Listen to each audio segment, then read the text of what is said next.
RGH, the leading people resource group. Proud sponsors of Eurosport.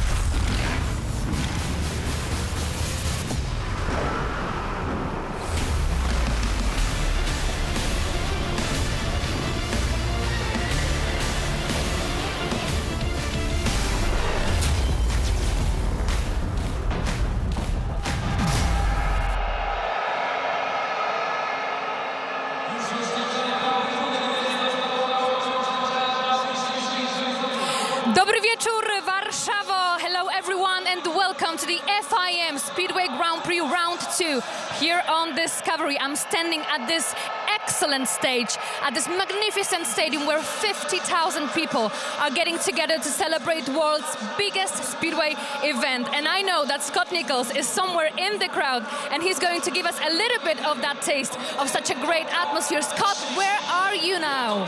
Oi, oi. I'm over here, Marcelina. Yes, I'm up here with the crowd. The atmosphere is amazing. 50,000 fans, you can hear them now. We know how much the Poles love their speedway. But it's interesting to see who's going to be the winner. I'm with my old mate here, Thomas. Thomas, who's going to be the winner tonight? I think so. I'm sure Bartek Zmarzlik. 95, only 95. Well, we've got to see who he thinks is going to be the winner. I think he's a firm favourite, but whoever wins, it's going to be an epic night's racing.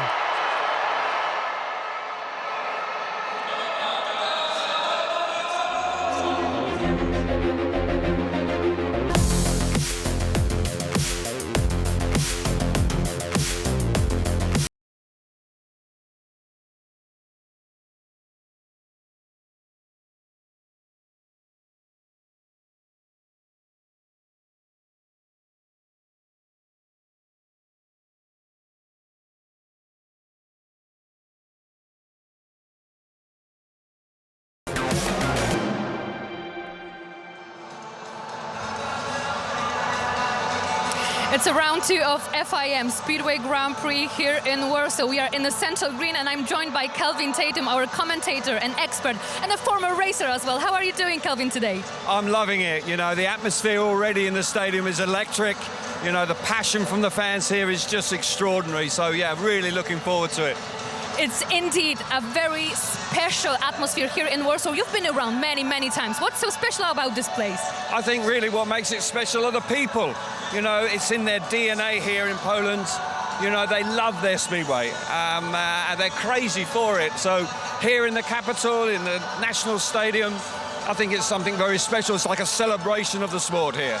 And one incredible thing we're going to see tonight here at the opening ceremony is that Polish fans would like to show a support for Ukrainian nation. We're going to see a beautiful tifo flying around the stadium of Polish and Ukrainian flag. And that shows how sport is amazing. It's not only getting together to celebrate sport itself, but also to show some support.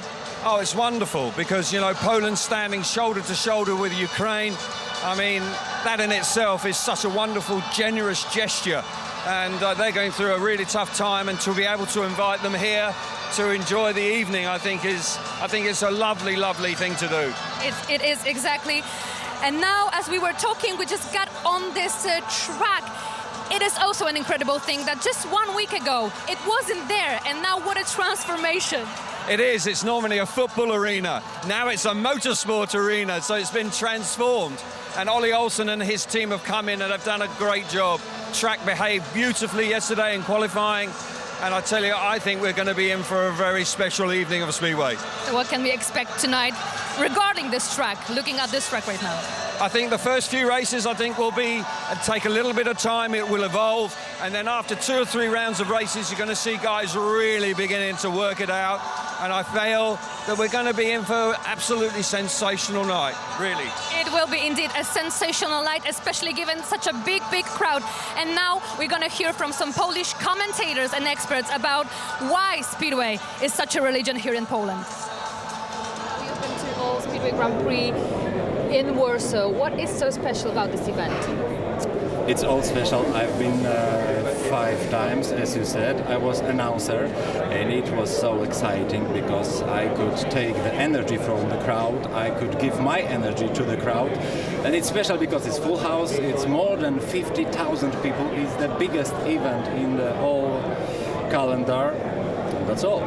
Do you think it's going to be even more exciting after this 2 years wait for that Speedway Grand Prix in Warsaw?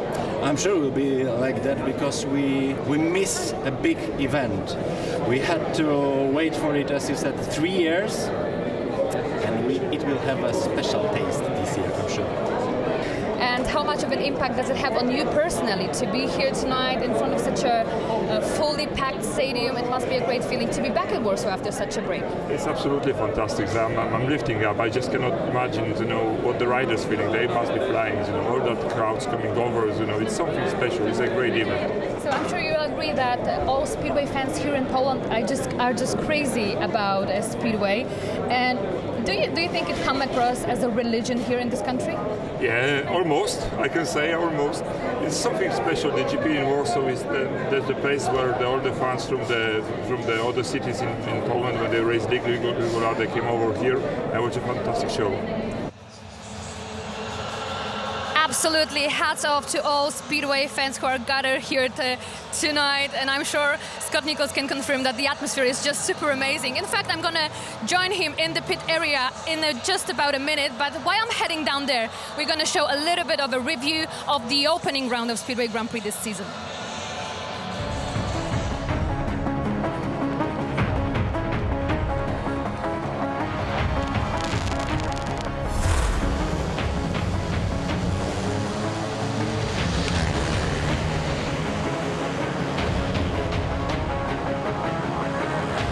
Here comes Maciejowski through the pack. Brilliant move from the Polish rider. Now he dives deep in the bottom corner. Brilliant stuff from Maciejowski. Outside this time is the one and only Bartosz Szmarslik.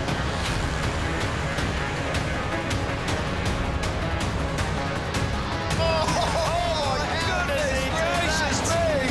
Bartosz Szmarslik comes from nowhere. An outstanding ride from Bartosz Szmarslik, and he moves on to 9 points, so you can never rule him out.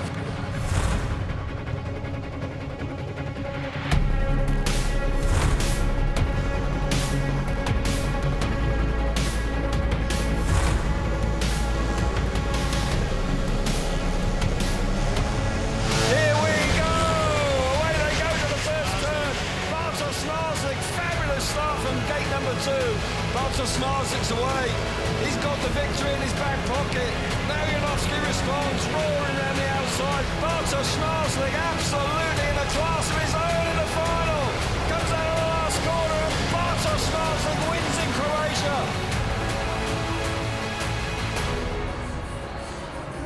Did you feel a lot of pressure to make the correct choice of the gate position? What the pressure? I'm joking. You deal with the pressure pretty good. I don't looking for this one. I want to make it.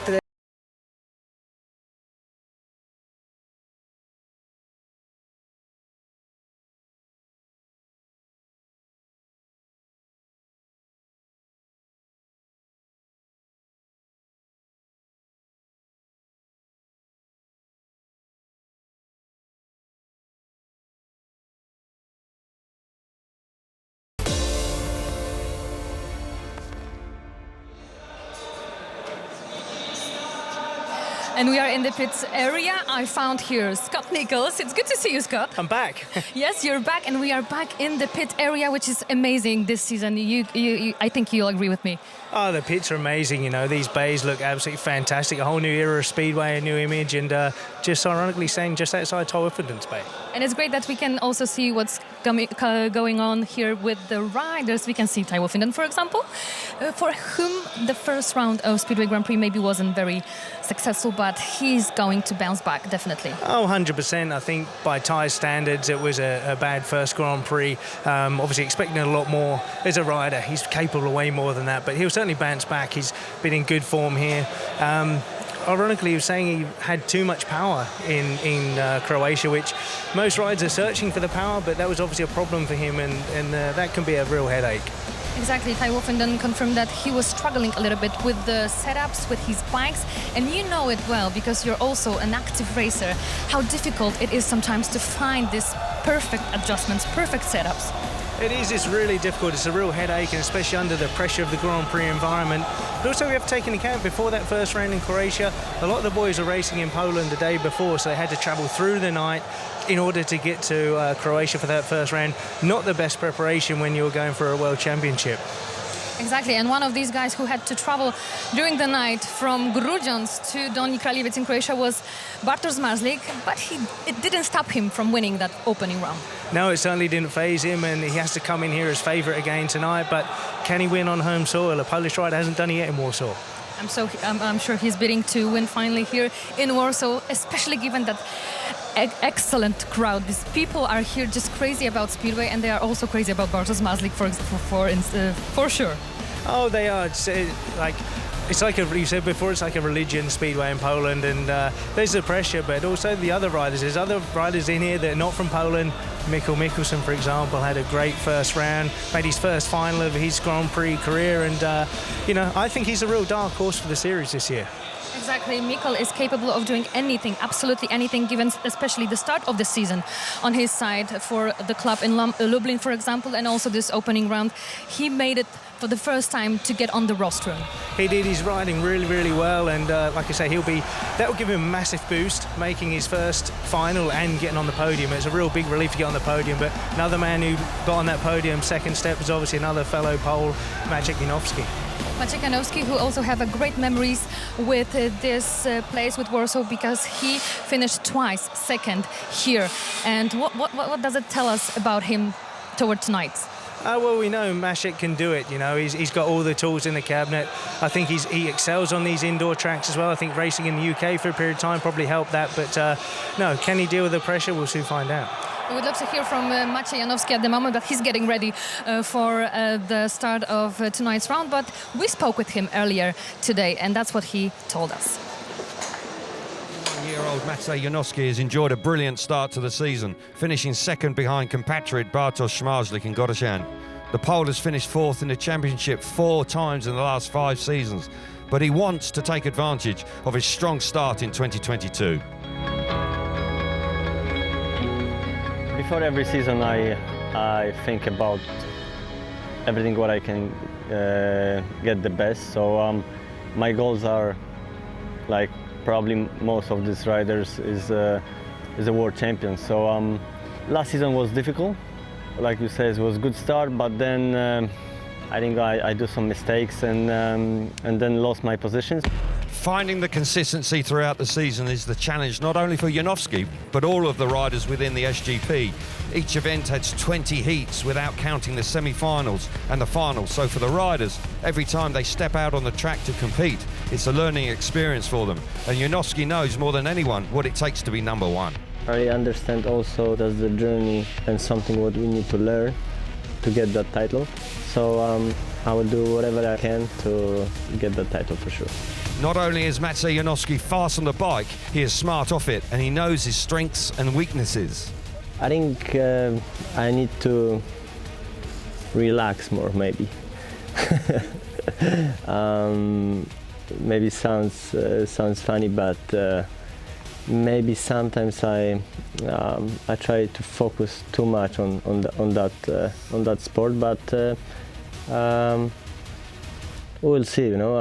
If I will know the problem, I will change that immediately. So like I said, this is part of journey what we going through. So I try to be better every year. The main opponent of number 71 is his compatriot Bartosz Marzlik. To win the title, he knows he will have to beat him at each Grand Prix, but he won't be the only challenger. We have so many good riders, and Bartosz, Patrick, Tai. It's very good for all of us because I think we all pushing our skills higher and higher. Janowski's strong start in Godashan is not a shock, but the key now is building on it. He knows what it takes to be champion, and his destiny is in his own hands. For the second round of the season, Janowski could be the man to beat for the 15 other riders of the Speedway Grand Prix.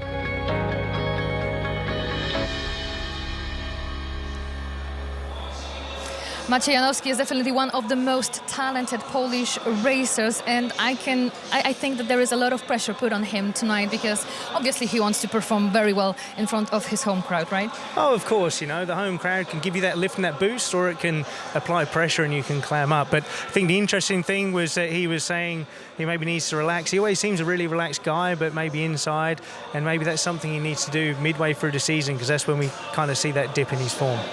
And we have to say that tonight crucial will be all these adjustments and to get your bike ready for this special track, this one-day track here in Warsaw. And speaking of about adjustments, we can see that very commonly here in the pits, how teams are working hard on these bikes, on these setups. What can you tell us about it, and why is that so important? Yeah, it's so many bits and pieces. I mean, if we slide back here, we can see, you know, we've got Maciej Janowski's bike here. I mean, one thing is you can look at the wheelbase here, like he's got it about halfway, and that tells me he wants to get a lot of grip, a lot of traction. Maybe the track's a little bit slicker, but some of the riders will have the wheelbase different lengths. I mean, we've got so many things with the ignition where they can retard, advance it to try and get more power or less. The big thing, though, I think here is it's indoor, 50,000 people, taking all that oxygen out of the air. The rise, the jetting is going to be a key thing for them tonight too. There's so many details here about the bikes and adjustments, and we're gonna continue that tech talk along together with Phil Morris, the race director of FIM. At every SGP meeting, all bikes and equipment are subject to several technical checks before racing gets going. Philip Morris is the Speedway Grand Prix race director, and he personally makes sure bikes are within the rules, but also the riders. Before each Grand Prix, riders have to make sure to sign on to be accepted during the event. Yeah, as you can see, the teams are arriving at the moment and the bikes are being brought into the pits, and we'll have technical verifications where all the bikes will be checked to make sure they apply to all the rules and are safe to go on the track. There's lots of different things, like the minimum weight is 77 kilos, so if a bike is slightly under, they will be asked to put weights on to get the minimum weight. And once they've been technical controlled, they stay in the pit lane and they can't be removed.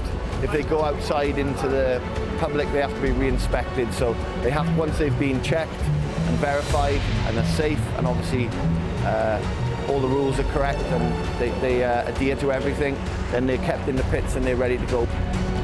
But the bikes are not the only part of the Speedway rider that is being checked. The helmet's obviously a big part of any motorsport, so that gets checked to make sure it's got the correct homologation and there's no damage or cracks.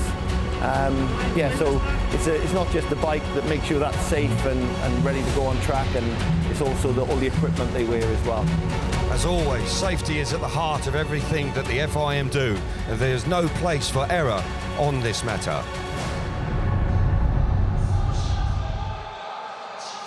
All right, we've talked about the riders, we've talked about the bikes, and now it's time to talk a little bit more about the track. And Scott Nichols was lucky enough to catch up with Ty Woofenden earlier today to talk a bit more about this track in Warsaw. So I'm lucky enough to be joined with Ty Woofenden on a track walk. Ty, what is it you guys actually looking for when you do these track walks? I didn't walk the track yesterday in practice because I've done plenty of laps around these little tracks, and I expected it to be quite smooth. But on a day like today, obviously we had practice qualifying yesterday, so the track got really rough. Just behind us, where we just walked past, there was a rut probably 6 inches wide by 4 inches deep. And when that tyre bites, it really wants to take off, and it's in a really tricky spot.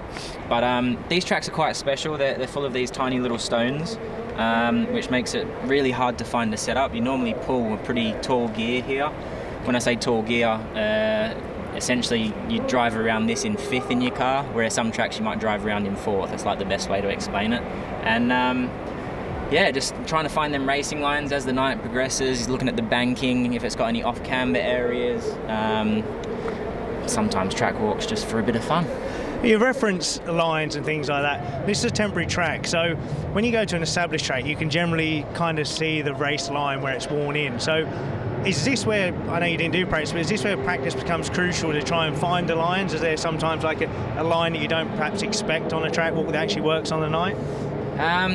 These ones are always tough because for the first couple of races it might be like right around the inside, and then after maybe the third heat it might go right to the fence. It depends on how much the inside breaks up, how much moisture's in the track, what the moisture's like in the air, if you have wheel spin. There's so many variables, and that's one thing I love about Speedway is there's just so many variables compared to like most other motorsports. Like we essentially race a different track in every single heat of the night, and you've got to watch the racing from the box and see what's going on, watch what they're doing on the track grades, where they've put the water, if they watered the slick and then covered it up with dirt, if they watered the dirt, or if they graded it and then watered the dirt on top. The variables are crazy, and sometimes it's a bit of a guessing game. So the track walk actually continues on to the night. It's constantly changing. Are you able to describe to us if the surface is different to an established track, and if it is, what is the difference? I call the indoor tracks like a stony track. There's lots of tiny little stones in it, which you can see all over the place, and that seems to make the wheels spin a lot more in the corner, down the straight. It's quite hard to find that traction. Unless it's quite a bit of a berm, then you can find it. But apart from that, I would say it's got 2 straights and 2 corners, right? That's very much it. Well, 2 straights, 2 corners sounds too simple, doesn't it? Anyway, thanks for joining me, Tyler. All the best for later on. Cheers.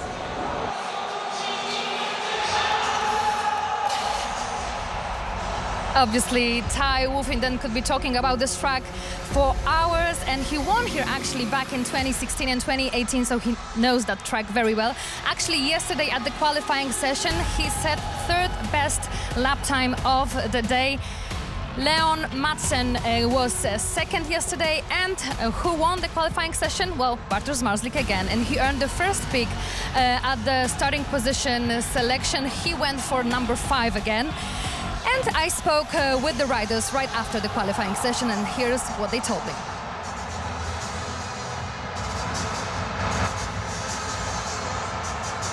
Bartosz, congratulations, you did it again. You were the fastest guy today at this track in Warsaw. So what can you say about this track so far? Track not so bad. It's the first racing so a little bit so different because the inside so nice, the middle on the corner so feeling like the ice, and after again the outside so a little bit more grip, but very racing so really fast, different track making alone. But I'm feeling good, and practice and time is only practice and time. Mikael, what can you say about the practice session so far? For you, it was a debut at this track, one-day track here in Warsaw. Yeah, obviously it was nice to finally be here. I was here to watch the GP in 2019, and I said that time that hopefully one day I'll race here as well. So nice to finally be here. Qualifying didn't really go to plan. I think I finished P12, which is it's a bit disappointing, but I was a bit unlucky with the draw. The first time out on the track I did the 2nd fastest time, and then the 2 other times I was out on the track it was the last race in that session, so it was not much to do. The fastest times were set in the first race in the session or the 2nd race, so it is what it is. At the end of the day, it's just a number. So Leon, congratulations, you set the 2nd best lap of today. You were leading for most of this practice session, but Bartosz Marzlik was a little bit faster. How do you find yourself today at this track? Yeah, I found myself pretty good, and I feel better like I did 14 days ago in Gorica, and I'm getting back to health, after I was sick with flu. So yeah, I feel pretty good, and we have some good speeds in the bike, so everything is promising. But everything is on tomorrow, and it's tomorrow we really have to dig deep and make a good result. But so far so good, I'm ready for it. And we are back at the stadium again. What an amazing atmosphere it is here tonight, Scott. Oh, it's unreal, isn't it? I mean, all these fans around, trust me, as a rider, this starts to give you goosebumps. Now is when the mind starts to really kick in. It's race mode. The guys are out there doing their parade, their entrance, but these guys are here to see a show, and those guys know it. We can see the opening ceremony right now at the moment. What do you think is going through riders' minds at the moment? It's trying to stay calm, but they'll be visualizing their first race 100%. They'll be taking all the crowd in, but in the back of their head, they'll be focused on those tapes up. Could you give me some of your final thoughts? What is going to be here tonight? Who's going to win tonight? Well, it's going to be an amazing night. I mean, it's going to be hard to go against Marzlik, but I think you've got to look out for Freddie, Ty and Magic. Thank you so much for this, ladies and gentlemen. a little bit more time for now. So what do you think? Can we expect a lot of racing actions here tonight at this track? Well, 100% early doors, it's normally around the inside, but it's going to be, see how important that gate choice was. Is gate 1 going to be the prime gate? Can't wait to find out. It's getting really noisy right now here at the stadium in Warsaw. We are getting ready for round 2 of FIM Speedway Grand Prix, so don't go anywhere because the show is about to start.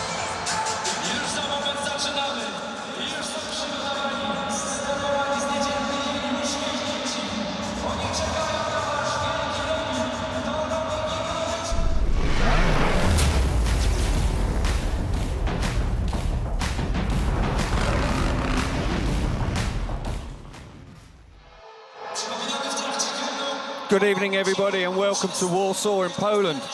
It's the second round of the World Speedway Championship, and we are in the PGE Narodowy Stadium. It's all in Warsaw, FIM Speedway Grand Prix of Poland. And I must say, the atmosphere in here is absolutely electric. Wonderful meeting in prospect for us. And we can now look at the calendar for 2022. 2 weeks ago, of course, we were in Croatia where we saw Zmarzlik pick up the win.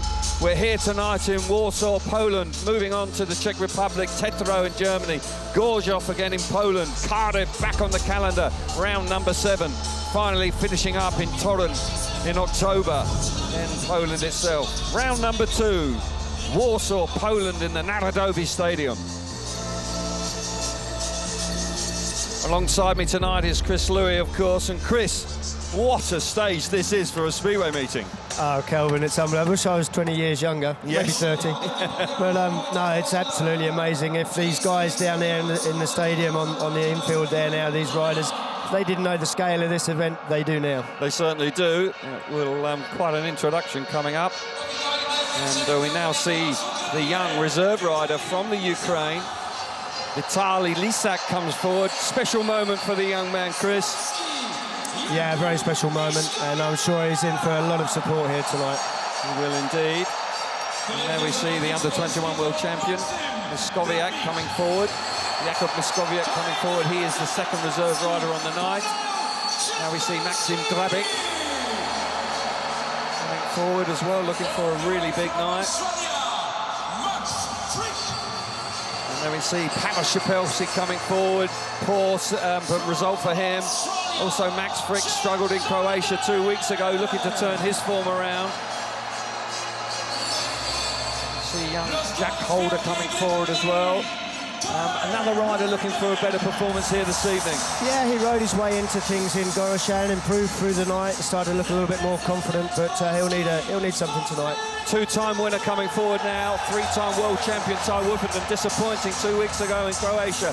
Plenty of changes in the camp, looking for a big result tonight. Patrick Dudek back in the world championship, also looking for a really big performance at home.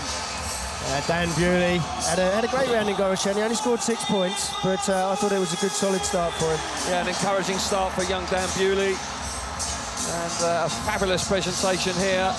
Here we see Martin Vasilik. Also a little disappointed 2 weeks ago, but he has the qualities to bounce back, as does fast Freddie Lindgren. What a record he has in this particular stadium. Yeah, he's super consistent here in the Narodowy Stadium. He's been on the podium in the last 3 events here. He has indeed. Jason Doyle coming forward. Looking like he's beginning to find some form, Jason Doyle, so he'll be looking for a terrific performance this evening. Young Robert Lambert, of course, won the European Championship just a couple of seasons ago. Looking for a great night in the Narodowy this evening. Yeah, Leon Madsen says he's back to pretty much fully fitness now. Was pretty quick yesterday in qualifying too, finishing second. Yeah, good to see Leon finding some form. Anders Thompson was remarkable 2 weeks ago. Started with a tape exclusion, bounced back to make the final. Just missed out on the rostrum, but this man didn't. Made his first Grand Prix final and ended up in 3rd place. Delighted with the result. Mikael Mikkelsen. Maciej Janowski, all sorts of pressure on this man. Expectation, can he go one better than he did before? He finished second here. No Polish rider has won in the Narodowy. Could it be this man, the championship leader, 2-time world champion, Bartosz Zmarzlik, topped the time charts in qualifying yesterday. won in Croatia 2 weeks ago. Hasn't made a final here yet, though, Kelvin. He has not. In 4 attempts. But you wouldn't bet against him, no. You wouldn't bet against it. There we see the gladiators on the evening. We can't wait for the action to get going. It's not too much longer to wait. We've now got the national anthem coming up. Pięknie to wygląda, panie i panowie, wysłuchajmy hymnu Polski. Ladies and gentlemen, please stand up for the national anthem.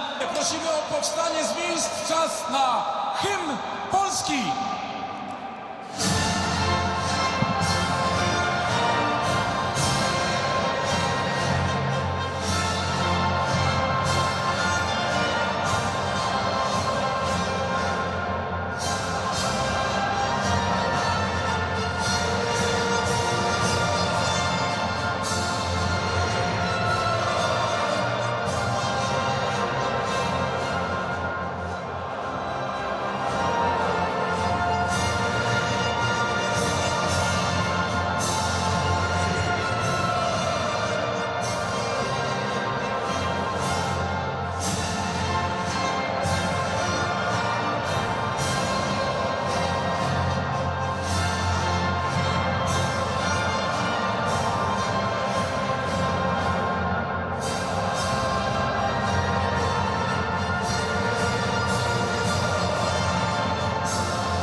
So terrific rendition of the national anthem.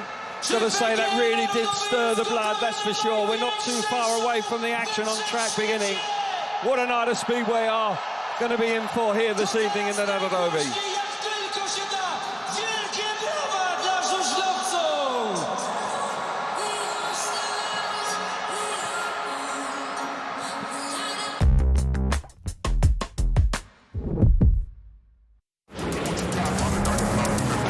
Let it go.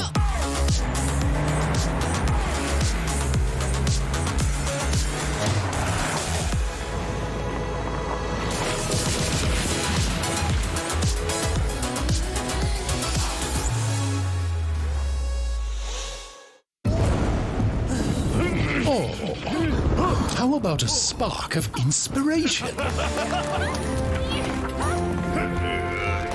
Oops! Let's get this thing rolling. Ta-da! Try that on for size. Yeah!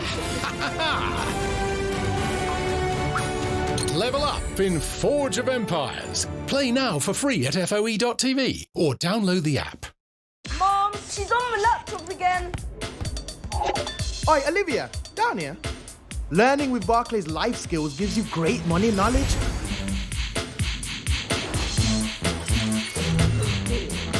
Yes, Olivia.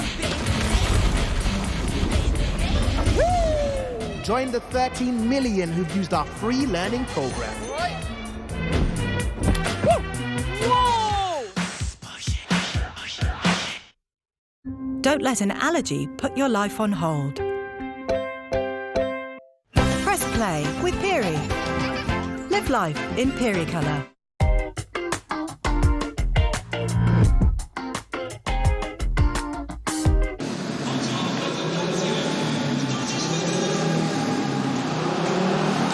Riders preparing for heat number 1 then. We've got Martin Vasilik, Pavel Shapelski, Mikkel Mikkelsen and Robert Lambert coming out for the opening race.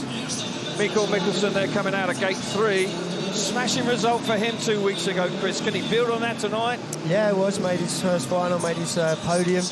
And I think he can build on it. It looked pretty good yesterday in qualifying. But Robert Lambert coming off gate 4 here. He hasn't made a final yet, and I think it's a possibility here tonight. Yeah, Robert certainly looking to make his first final. Martin Vasilik has made finals and won finals. Wasn't at his best 2 weeks ago, but There is some train of thought that the inside gate may prove to be an advantage.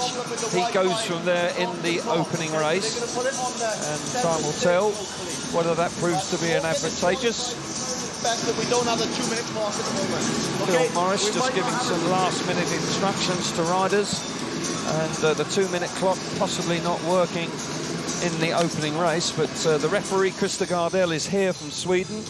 He will be releasing these riders fairly shortly.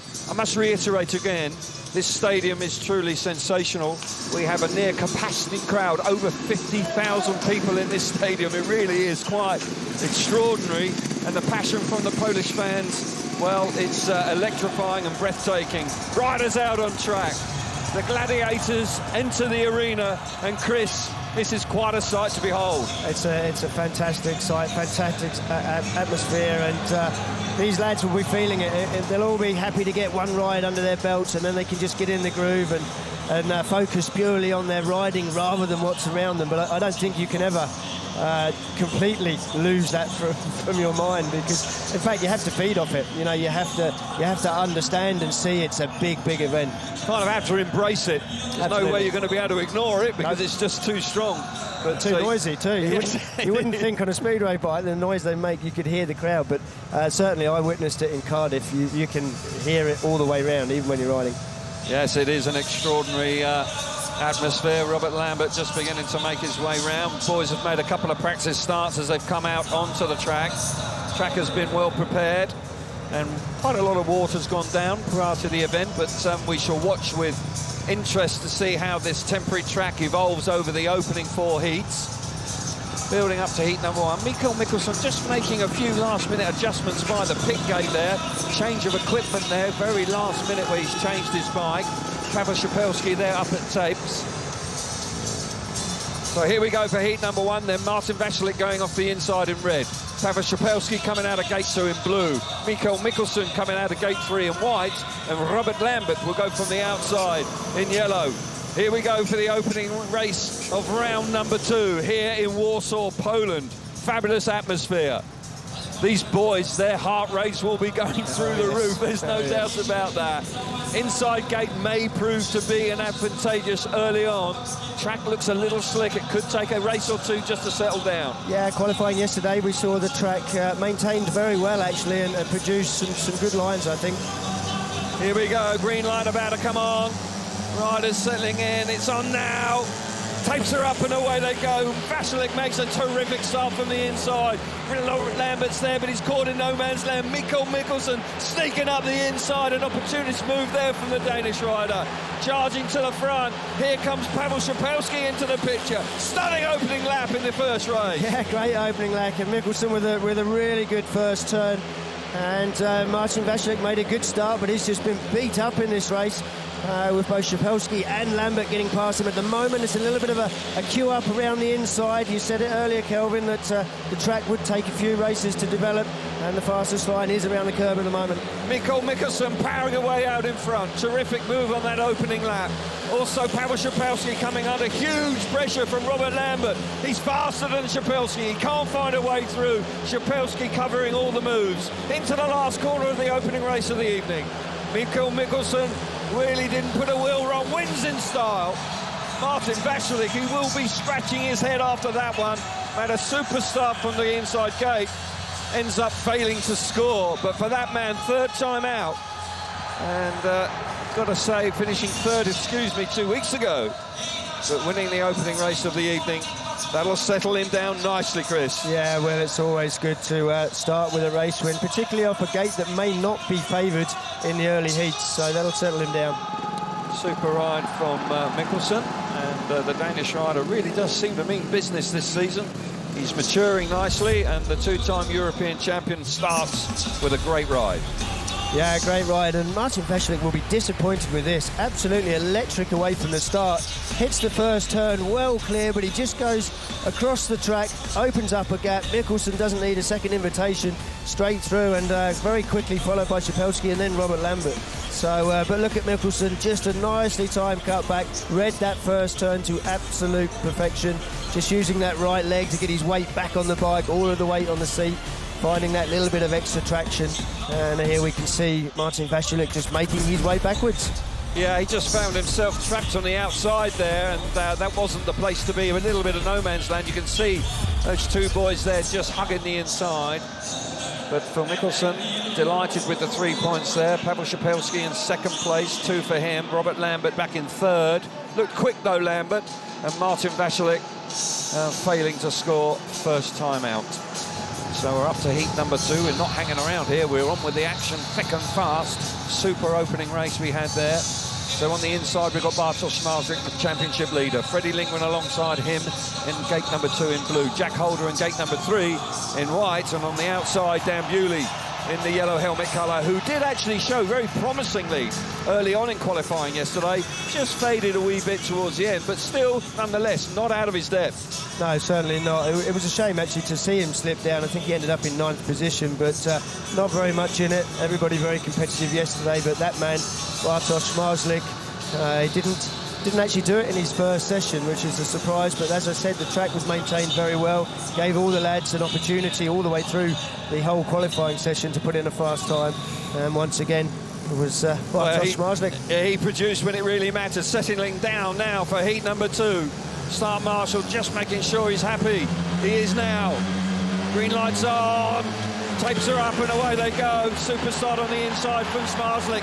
Holds the inside. Freddie Lindgren moving through into second place, but it's round the outside. Certainly Dan Bewley looking strong there, coming through into second place. Lindgren on the inside, Bewley on the outside. They swap over, but Smarzlik hits the tape for the first time. He's hit the front. He's looking good. Dan Bewley having a real tear up there in second place. Freddie Lindgren just about squeezing through into second place. Smart move from Dan Bewley there, but he's just opened up the gap again, and he may be doing it again with Jack Holder, having a little sneaky look up the inside. Fredrik Lindgren terrible away from the start. I don't know what the problem was there, but it just didn't move. But once again, Bartosz Smarzlik opening up with a nice confidence-boosting ride. Not that he needs that. Yeah, he's got plenty of confidence, that's for sure. He roars down the back straight for the final time. Smarzlik's in front. He's going to pick up the first win of the night. And this man at the moment is just unstoppable. The fans are delighted. The home crowd roar with delight as Smarzlik comes through with a fine win in his opening ride. Good action behind initially between Dan Bewley and Freddie Lindgren. It really was quite a tussle there for a couple of laps. But they had no answers for Smarzlik. Sharp away from the tapes and was electrifying out in front. Yeah, top qualifying, picked number 5, which gives him 2 inside gates, one at the beginning, one at the end, and he'll be very happy with that. He's only a small guy, but he's big in stature when it comes to his presence in the pits. We see the result then. Smarzlik coming up with the 3 points. Freddie Lindgren rode well there for 2. Dan Bewley really put it to Lindgren, picks up the 1, and Jack Holder just outpaced in his opening ride. But you're absolutely right. Smarzlik just seems to have all the answers right now. Yeah, he does. He just, even if he has a lost moment in a meeting like he did in Goroshan, he'll work it out. This start here from Fredrik Lindgren, I really do not know what happened there, but not one of his better ones. It gave him an opportunity to just have a little look around the inside on the first turn. It kind of did him a favour. Well, yeah, sometimes if you make such a bad start, you've got all the time in the world to think about what you're going to do. He saw the gap open up with Bewley and Holder electing to move off the line, which is a mistake in these early races, that's for sure. Yeah, Bewley there, although as hard as he rode, he had a really good scrap for second place, didn't he? But just lost out to the experience of Freddie in the end. Yeah, it was that first move, you would have thought he would have learned. You know, he got up the inside, he'd seen the previous race, he'd just got to sneak around the inside at this stage in the meeting, but he just let the hole open up again. And once you leave that hole in a field of this quality, they don't take a second invitation. No, they do not. We're up to heat number 3 then, and we've got Patrick Dudek there on the inside in red. Maxim Drabik, the wild card, in blue in 2. Ty Wuffenden out of gate number 3 in white. And Matvej Janowski going from the outside in yellow. Second last time in Croatia, in Goroshan. And he'll be looking for a big performance, just like Bartosz Smarzlik produced in his opening ride. But a lot of eyes will be on the rider on the gate number 3, of course, Ty Wuffenden, who's won here twice before and has made some changes to his equipment. and he'll be hoping it's going to pay dividends right now. Settling down nicely for heat number 3 then. Green light's about to come on. It's on now. Takes her up and away they go. Dudek on the inside makes a terrific jump. It's there. Gate 1 working great again. Woofenden's found himself in no man's land now. That was not the right place to be. Janowski charges around the outside, finding speed, really pushing on to Maxim Drabik. Oh, right across in front of Janowski. Janowski read it beautifully. Tucked back to the inside. All of a sudden, he's now into 2nd place. Woofenden through into 3rd place. Terrific Speedway action again. Oh, yeah, it's Patrick Dudek with a big mistake. Janowski's just been patient. Some great moves. Now we can see Ty Woofenden forcing his way up the inside. He was a bit unlucky in the first turn, Ty. He just read the first turn wrong again. There's a rut there opening up already, and now it's Ty Woofenden's turn to make a mistake. Into the last lap. Terrific Speedway, unpredictable stuff here. Janowski benefiting big time. Ty Woofenden hanging on in 2nd place. Superb stuff. Janowski, wow, what a ride from him. Woofenden scrapping there for 2nd place with Dudek. Once again, the home crowd delighted with a home winner in heat number 3. And he already, after 3 races, this meeting really has burst into life. It has, yeah. It's followed on straight from round 1 in Gorosham, where the racing was superb. We're seeing plenty of cutbacks and then re-cutbacks again on the following corner. So it's fascinating stuff so far. Super stuff from Janowski, picks up the 3 points. Ty Woofenden in 2nd place. Patrick Dudek really working hard, but ends up in 3rd. And Maxim Drabik, who was right there initially, just shows you World Championship Speedway is unpredictable and it's tough out there. It is tough out there. The track seems to have a rut developing already, which, while the riders want to ride around the inside, they've almost got to ride through it, which is making life a little bit difficult for them. But you can see Dudek, great start. Ty Woofenden here, he's made the cutback. He just had to get off the throttle, and then the back here, though? Yeah. I mean, it just reversed itself from how it worked out from the start. There's that wheelie from Drabik, and Janowski's now coming through. Here we see it in slow motion. Wow. Both feet off the foot pegs. I couldn't do that. No, well, I would suggest he was out of control there. If I looked like that, I was crashing. Yeah. No question. But these guys just hang on to everything. Sure. Action-packed race, and Janowski there. Early on, it was really all fireworks going on. Dudek finding himself very wide there by hitting that rut, and it really did spoil his race, didn't it? Yeah, and Ty there certainly taking no prisoners, moving Dudek out of the way. We can see there, Dudek's hit that rut. And some riders will look for the ruts. They will actually use them to their advantage, but you've got to have the bike balanced right, otherwise that's the sort of thing that happens. Absolutely right. Encouraging start for Janowski. Kept his cool, came through. Woofenden also, Dudek just making that mistake, which cost him a couple of points. Right, we're up to heat number 4, and the action already has been breathtaking. On the inside in red is Jason Doyle. Alongside him in blue is Max Frick. Anders Thompson coming out of gate 3 in white. And Leon Madsen, his compatriot, coming out of gate 4 in yellow. He was fast yesterday, Leon Madsen. Yeah, when Leon's fit, we've said it before, he's very quick in a straight line. He's able to get plenty of traction from that bike, and he was making it work superbly well yesterday. Anders Thompson had a terrific result 2 weeks ago in Croatia after a disappointing start. He turned his night around and fought through to the final, just missing out on the rostrum. Jason Doyle, who has been scoring well in the leagues, looking to take that form into tonight's Grand Prix. Settling down then for heat number 4. Green light is on. Oh, Anders Thompson's exactly done it again. He's done it again. Unbelievable. Wow. I tell you what, he knows how to put pressure on himself, that's for sure. Maybe that's what he needs. Well, I'll tell you what, it wouldn't be what I would need. No.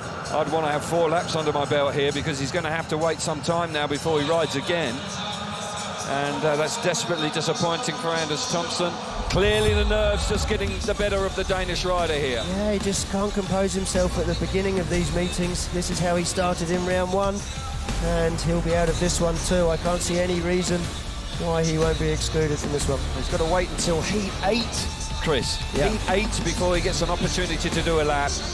He couldn't really actually even blame Leon Madsen, because Madsen was sat completely still. And that's the exclusion light on. Chris de Gardel, the referee, has no choice but to exclude him.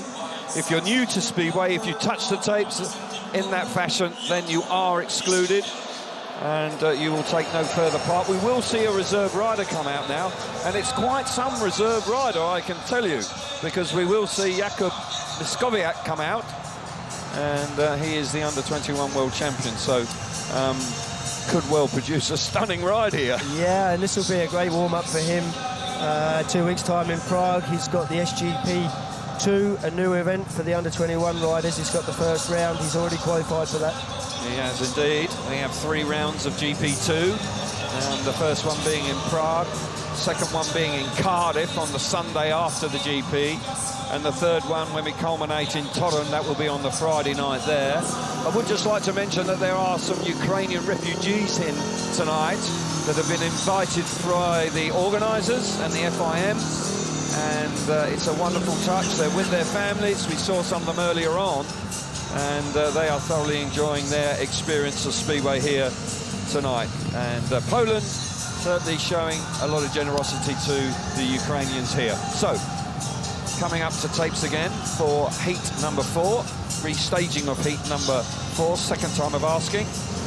Jason Doran just doing a little bit of gardening there. We call it gardening, digging around on the start line, hacking the dirt down this time.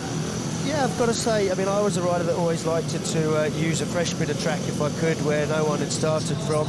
These tracks, you do tend to go down a long way, so they will tend to want to start in ruts, but I'm surprised that they're packing any dirt in them at this stage. Yeah, absolutely. You've got to be careful of those ruts when they get very deep. Your exhaust pipe can catch on them, and that can kill your momentum away from the tapes. Right, second time of asking, heat number 4. Tapes are up and away they go. Doyle's made a good start on the inside. Gate 1 once again working really nicely. Madsen round the outside. Here comes Madsen roaring down the back straight. Hits the front. Doyle in second place. Miskowiak in third with Frick pushing on, trying to get there. But a great move, stunning move from Leon Madsen in that first corner. Yeah, just let it run, just generated plenty of speed around the first turn and managed to get past Jason Doyle. The race looks like it settled down, but Jakub Miskowiak making the most of his opportunity to get an early heat in as reserve, and he is pushing hard. He is indeed. He's looking quite dangerous and quite lively there in third place behind Jason Doyle. Leon Madsen looking very quick in front, and he's got no trouble at all. We're into the last lap of heat number 4. It's going to go the way of the Danish rider. And Mikkel Mikkelsen was a winner for Denmark earlier on, and Leon Madsen backs that up with a stunning ride in heat number 4. Jason Doyle hanging on in second place, coming under pressure from the reserve rider Miskowiak in third. But Leon Madsen, that eye-catching move round the outside in the first corner, really was quite something special. Very nearly had an accident going back into the pit area there. In a bit of a hurry. He was indeed. Wants to get back and see the rerun. Yes, and I don't blame him, because he'll be impressed with his move in the first turn. So we'll have some track grading now, and we've completed 4 very exciting races. And I must say, so far, this Grand Prix is really living up to the big billing all week we've been hearing about.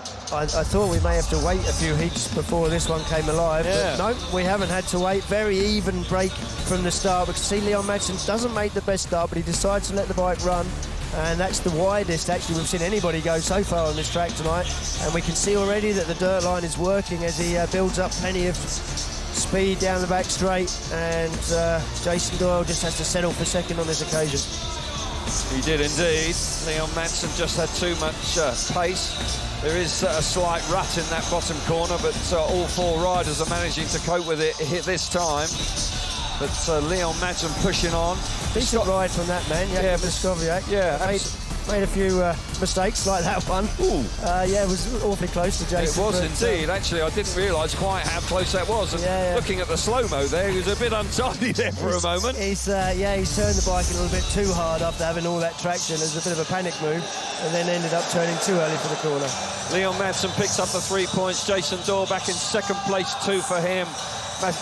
Jakub Miskowiak, 1 for him, and Max Frick.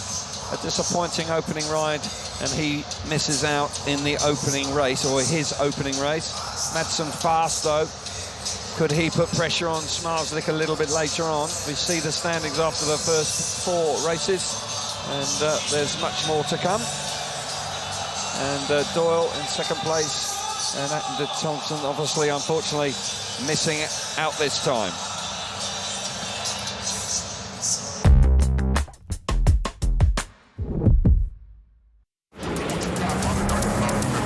Let it go.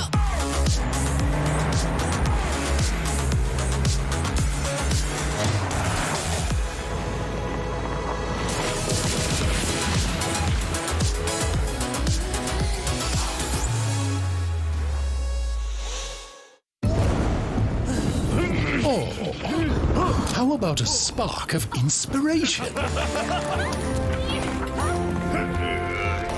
Oops! Let's get this thing rolling. Ta-da! Try that on for size.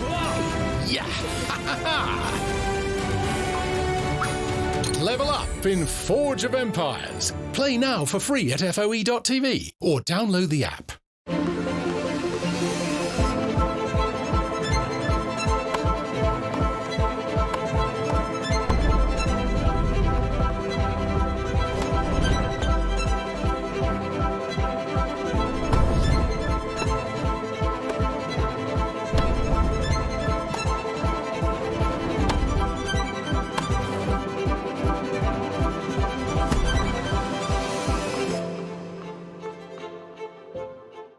The Bennett's British Superbike Championship comes to Donington Park on the 20th to the 22nd of May for 3 days of high-octane, two-wheeled action. This year's BSB Grid is a real clash of the titans, with reigning champion and Donington local Taryn McKenzie going head-to-head with former title holders Josh Brooks and Leon Haslam. Weekend tickets are £45 online in advance, with free admission for under 13s. Book now at donington-park.co.uk. My bar definitely deserves to shine. What if I got a spray mops on Amazon? The floor would be super slippery, perfect for ice skates. That would mean more tables, so more customers, so more chances of meeting. My evil twin. Evil twins obviously come with epic adventures, which usually come with bards singing, who would clearly go viral and make the bar wildly famous. Spray mops and crowds? Here we come.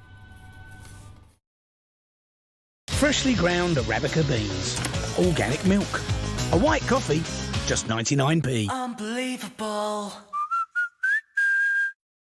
Is your garden ready for summer? The cordless Ryobi One Plus Patio and Path Cleaner makes light work of cleaning your patio, path or driveway.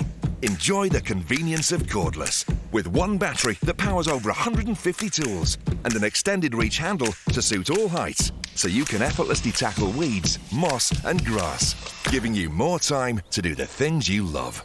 The Ryobi One Plus Patio and Path Cleaning Kit. The reviews don't lie. Comes with a 2 amp hour battery, charger, a 3-year warranty and free delivery. Buy now for just $129.99 at ryobitools.co.uk. Halls of Hercules, free home delivery. For unbeatable prices on nearly new cars with free home delivery, buy online at motorpoint.co.uk.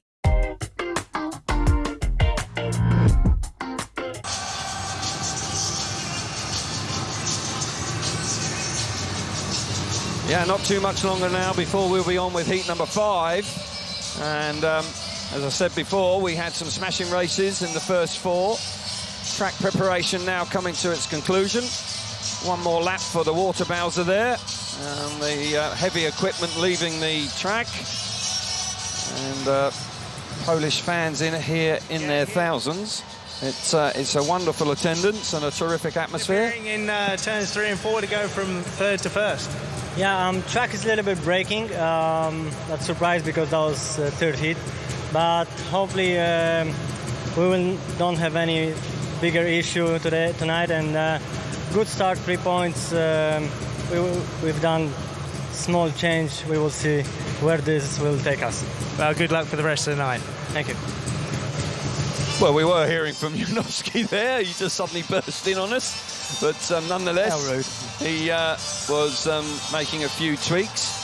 We've got Leon Madsen, of course, coming out on consecutive races. He'll go from the inside gate this time, having won in fine style in the previous race. We've got Ty Woofenden here as well. This is actually a pretty tough lineup in truth, with Bartosz Szmarzyk also involved.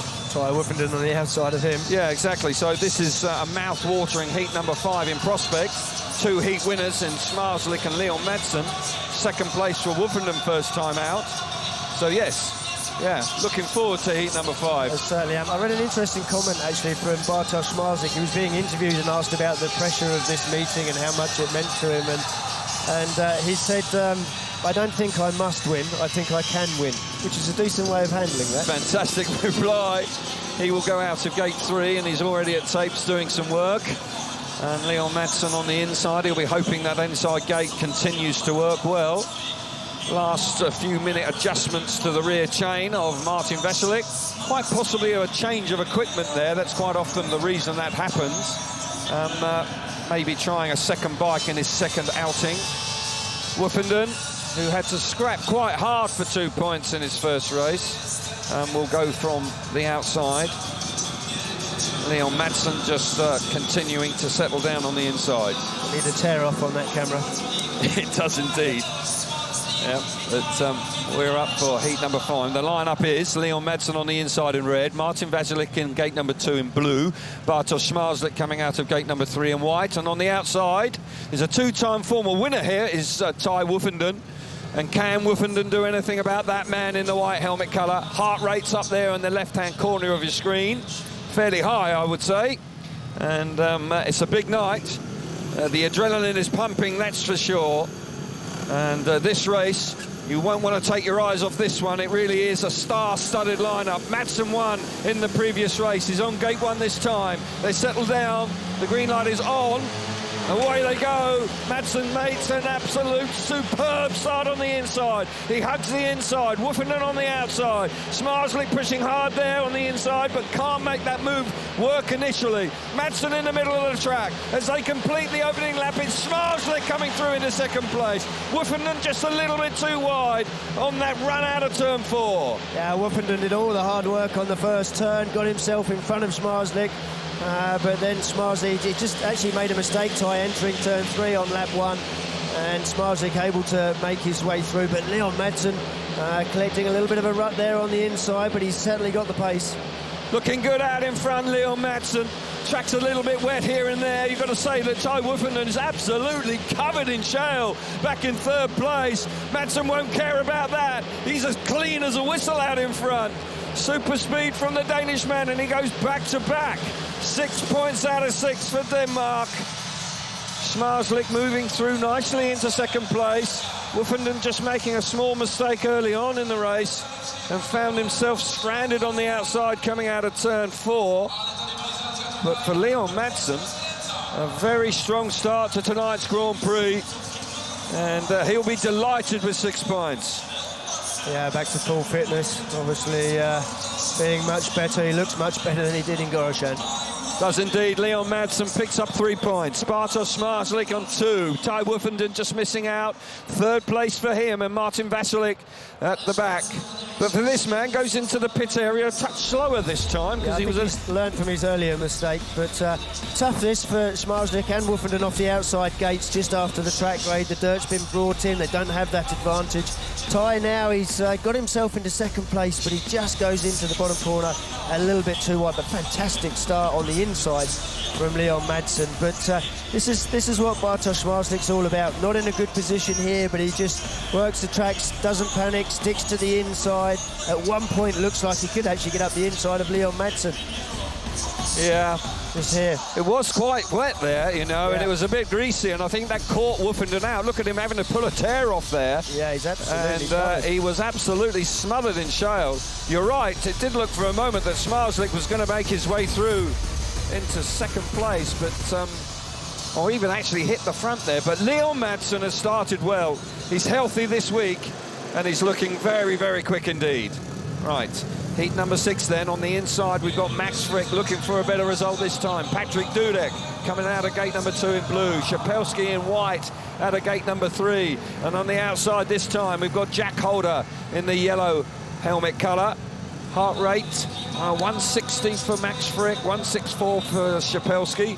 Dudek doesn't seem to have a heart rate, so he's super cool. Well, he is pretty laid back. Yeah. He has indeed, but certainly for those two lads, 167 on the start line, 163.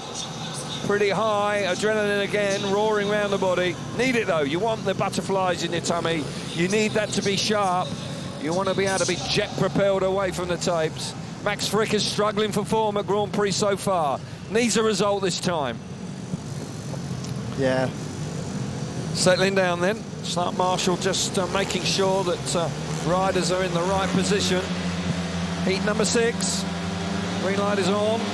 Oh, a little bit of movement from Dudek and he penalises himself. Frick makes the start. Round the inside, Frick makes a superb first turn. Battling down the back straight with Holder and Szapelski. Patrick Dudek's at the back with Frick out in front. He hits the front now. Pavel Szapelski forcing his way through into second place, taking no prisoners there at all. Holder, can he reply? No, he can't. But Max Frick, an encouraging first couple of laps from him. Yeah, Szapelski and Holder enjoying themselves. Oh, Dudek's down. That's a tough one. That's a tough one. Oh, Dudek just getting too much grip coming out of turn 4. And unfortunately for young Jack Holder, getting caught up in it as well. Yeah, just caught too much grip out of those ruts. You have to be ready for them when they come. And yeah, nasty looking accident. Was indeed. And yeah, you're right. Patrick Dudek just finding, like the bike just literally roared up underneath him and there was nothing he could do about it. Absolutely no chance to save anything. We can see now as they leave the corner. There's Szapelski and then, I tell you what, Jack Holder did so well here. Track's a little bit too wet at this stage, but the bikes are spinning so hard and then hitting that rut. It does exactly the right thing, Jack Holder. Tell us about that. That's a sort of an unwritten rule about putting the bike down. Yeah, you have to. It's in part self-preservation, but you also have to try to do your best to protect the rider that's in front of you from injury. And these bikes travelling at speed, you get hit in the back or the worst, the head by the engine. But that happens so quick. I mean, these engines now, high revving, volatile things. He had absolutely no time to react to that whatsoever. No. Jack Holder, we've got Patrick Dudek back to his feet. That is really good news indeed. Phil Morris, the race director, there on the scene as well, overseeing it. There is some concerns about Jack Holder. Good to see Dudek there. He will be excluded there, we know that. Krista Gardell has no, you know, it's unfortunate for Dudek because he got caught out there, but he was the primary cause of the stoppage, so he is out of the rerun. But there is a bit of concern here for young Jack Holder, who was an innocent victim there, had to put the bike down, but with bikes and bodies literally going in all directions, we keep our fingers crossed that young Jack is going to be all right. Yeah, that was very unfortunate. We've seen several riders collecting that rut, some of them making mistakes, some of them using it to their advantage and pushing the bike forward. But he had absolutely no prior warning to that whatsoever. None whatsoever. So you've got to feel for young Jack Holder, who was not actually the reason why he hit the deck. He had to put the bike down. He's up. He's up. It's good to see. Oh, that's great to see him on his feet. Just took a little bit longer, possibly winded. And track is quite wet there, I must say. After the first 4 races, they were going in quite clean, but young Jack just looks a bit shell-shocked there, but it is good to see him up and about. Yeah, he's obviously in a little bit of pain. Hopefully he'll be able to continue tonight, but yeah, could have done without that. Absolutely, yeah. But it will give him an opportunity for a second chance here. Will be a 3-man race now, and let's hope that Patrick Dudek and Jack Holder. Yeah. We are hearing that there is a little bit of a problem with the track. There may be a short delay here while they do some running repairs to it. I do know that right by the safety fence, the track was a little bit softer there, so possibly they need to just make sure that they are satisfied with the track right where they're working, where the accident happened. So we will have a brief delay here while they just do some running repairs to the track. We'll give a little bit of extra time, of course, for Jack Holder and Patrick Dudek to just compose themselves and the team to just get their equipment sorted out. But for that man, of course, he'd be desperately disappointed to have been thrown off the back of his bike. There's no real fault of his own, in truth, was there? No, these engines, the modern-day Speedway engines, so high revving. They've got a very light flywheel to them, which makes them operate the way they do. But when they do something like that, they give you pretty much no warning whatsoever. And you can take the throttle off, but it just doesn't have the desired effect. No. And it would possibly a little bit more. We'll come back to that because we are going to be able to get some reaction from the pit area very shortly while we have this short delay. Scotty Nichols ferreting about. We're going down to Scott Nichols now, and he's joined by Greg Hancock.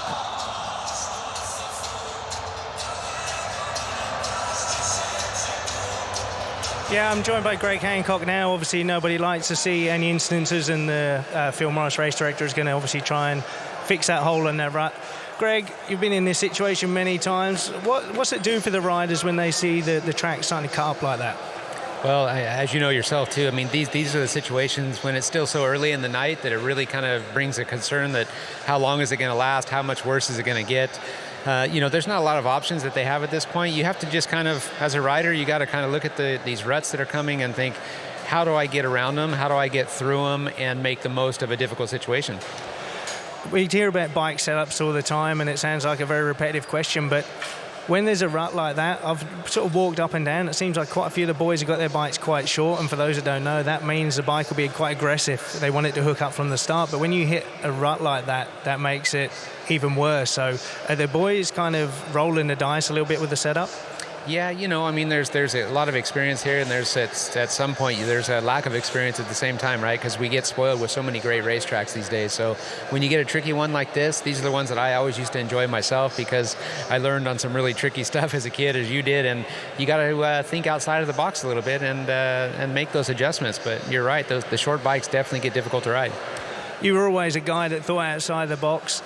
We're going to talk a little bit about the qualifying system. For the riders, I think it would be a real headache because what do you shoot for? Do you shoot for the quickest lap time? Is it all about gate positions? Is it about bike setup? Is it about how it launches at the start? What's your take on the system? Well, you know, as you said, I was a little bit different. I didn't really care about how quick I was because usually I wasn't the quickest guy in qualifying or any times anyway. But you only won 3 world titles at the back of it. Yeah, because the less I know, the better, right? All I wanted to do is put my focus on making good starts, and really that's the truth. I didn't care who I was racing. I never looked at the program. All I needed to know was what gate position I had, and I studied every rider's, how they prepared the start each time before my heat was coming up, and just tried to find some sort of hidden advantage. But this qualifying system's interesting. You have a TV camera in here, and everybody stands here like Formula One and is looking at the lap times, and you can see that they're all trying to be quicker, but it definitely takes your focus on riding lines and what you're trying to do when you're just trying to race the clock. Well, the thing is, Formula One, the track doesn't change. Speedway, it's ever changing. If it was giving the rider a head start, maybe they'd be. Do you feel some of the riders maybe put too much emphasis on that then in the build-up to the Grand Prix? Well, there might be, you know. I mean, it's a different world now. I've been out of the game for like 3 years, and looking at how everybody is in the pits and how they focus on the times and what they're trying to do, you know. I know I would do it in my own way, and I won't say any more than that. Well, your way is obviously the good way. Obviously, you've got a really good working relationship with Magic, and I'm sure you're going to pass all those tips and bits and pieces on and hope he can achieve great success. Thanks a lot for talking to us, Greg. My pleasure. Thanks, everybody. Here from the 4-time World Speedway champion, we see the running repairs to the track there, just putting a little bit of fresh material down, just to making sure that they're happy.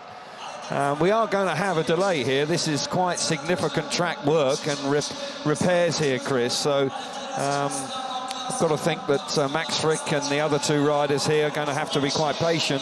And as a rider, this is actually quite inconvenient because you just want to get on with the race, and you're not quite sure when you're going to be given the all clear because it's not going to be for several minutes yet, that's for sure. Yeah, it interrupts your pattern. You just get into the rhythm of the meeting, and then suddenly there's a long delay and the nerves start to build up a little bit. Robert Kubica there just giving someone some advice.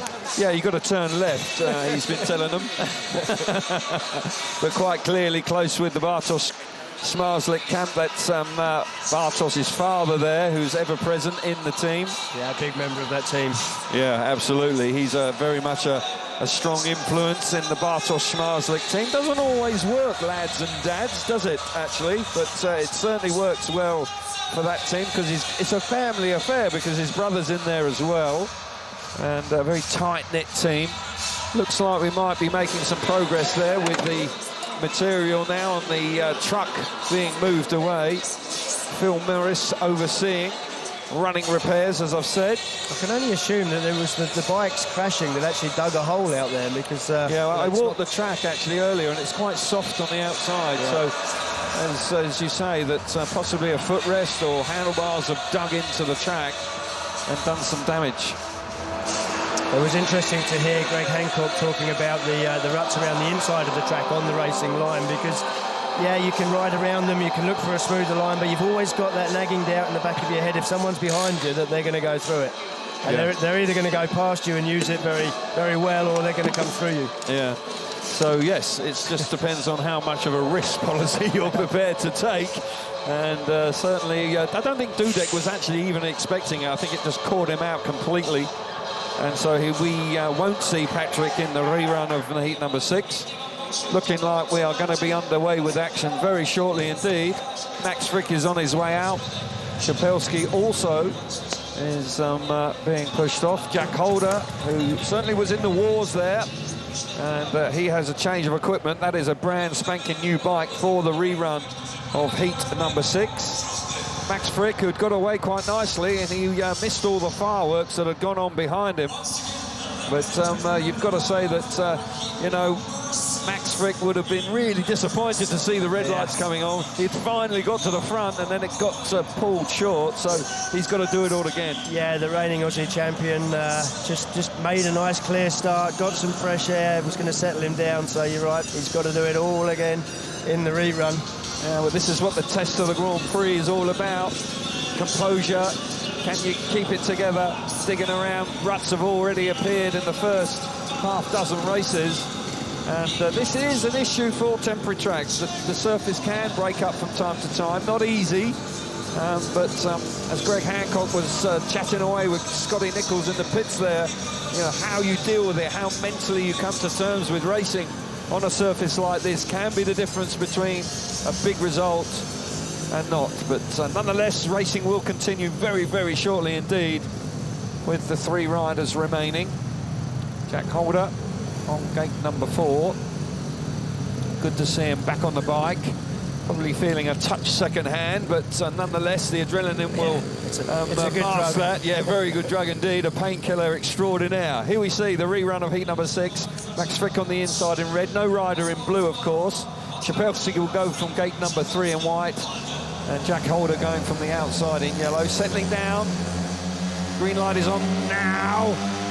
Takes her up and away they go. Frick makes a super start on the inside, hits that first turn. Holder's there right alongside him. Frick hugs that curve down the back straight. Holder just a little bit circumspect as they hit that bottom corner. Max Frick doing the business, remain composed, managed to hit the front. And as they complete that first lap, Chris, that's exactly what he would have wanted. Yeah, he does. He'd made the start in the first attempt to run this race, and it's nice to see him make it again in the rerun. He's got fresh air. He's just beginning to ease a gap now, but it's good to see Jack Holder in second place, back up on his bike, and doesn't seem to be feeling too many ill effects. Not at all, and 2 points here will be very useful indeed for the Australian rider. They start the last lap. It's an Australian 1-2 here, with Pavel Szapelski working very hard in third place, but not quite managing to get there. He's going to have one final blast around the outside. Frick's winning, but it's going to be Jack Holder hanging on in second place. Good stuff from Max Frick. That'll settle him down. His first heat win of the year in the Grand Prix, and that's suddenly could just turn. His confidence will return, and you've got to say that could just be a big boost for him. And a delighted Frick returns to his pit bay. Jack Holder, well, he'll be delighted as well, because 2 points after being on the deck 10 or 15 minutes ago, well, suddenly things are not looking so bad. So the result is Frick wins the race with 3 points to his name. Jack Holder back in second place, 2 for him, and Pavel Szapelski picks up the third place. Both Max and Jack Holder will be relieved to put some points on the board after failing to score in their opening rides, and Max Frick can't really pull away on the opening lap and a half, but then he settles down and starts to open up a gap. And the second time he'd made that start from gate 1, he put his front wheel right over the curb, which is a risky thing to do when there's boards are down and there's a big downhill. How close the engine is to the inside there. Yeah, you could soon rip that curb up and get yourself in all sorts of muddle, but yeah, the track drops away on that curb, so it's a pretty risky thing to do. Yeah, he pulled it off, and as I say, you know, failing to score first time out, and then coming up with the 3 points in your second outing, and as well as Sir Jack Holder, both those two Australian riders will be feeling a lot happier about their Grand Prix now. Thumbs up from Max Frick, and he'll be looking forward to his next ride now, where he will come out in heat number 11 off the outside gate. But we're now on to heat number 7. And we've got the lineup coming up very shortly with Maxim Drabik, the wild card, who didn't race last year, but he's back in Speedway full-time in 2022 and riding very well indeed. On the inside is Maxim Drabik in red, Jason Doyle in blue in gate number 2, Freddie Lindgren out of gate number 3, and off the outside is Mikael Mikkelsen, who was very impressive first time out. Had a chat with Scotty Nichols in the pits and seemed pretty comfortable and confident about his performance so far, building on that great result he had 2 weeks ago in Croatia, 3rd place on the 9. Freddie Lindgren also just beginning to find some form in recent days. Has had a slow start to the season, point scores haven't been there, but he has a great record here in the Narodowi, here in Warsaw, Poland. Heat number 7 about to get underway. Now we're ready. Green light is on. Away they go. Drabik on the inside makes a super start. Gate number 1 really has been superb. Wow, what a move from Doyle up the inside in the first corner. 4 abreast going into turn number 3. Doyle emerges in front. Round the outside, fast Freddie Lindgren forces his way. And this lead into 3rd place. Lindgren now, that's a smashing lap of Speedway from fast Freddie there. Through into 2nd place. Real tough opening lap. You couldn't throw a blanket over the lot of them, but Doyle just a great first turn and just sort of rode his way almost through Drabik, who now finds himself at the back. Welcome to Grand-Prix Speedway, Maxims. But Jason Doyle, nice. Oh, the rut, and we lost a chain for Freddie Lindgren. That's really unfortunate, really Desperate unfortunate. there, luck for Freddie Lindgren with the chain coming off, coming through that rut out of turn number 4. We're on the final lap. Jason Doyle has ridden nicely. He's going to pick up his first win. A bonus 2nd place there for Mikkelsen. And a 3rd place bonus as well for Drabik, because desperately disappointing for fast Freddie Lindgren there with a chain failure. He's going to push his bike round, because actually completing 4 laps is actually better than a DNF. So there is something still to be gained by actually completing the 4 laps. That's why we're seeing him being roared on by the crowd to complete it. Not too much further to go. You can have a breather now. So the crowd appreciate that. But there's no doubt that Jason Doyle will be very appreciative of the win there.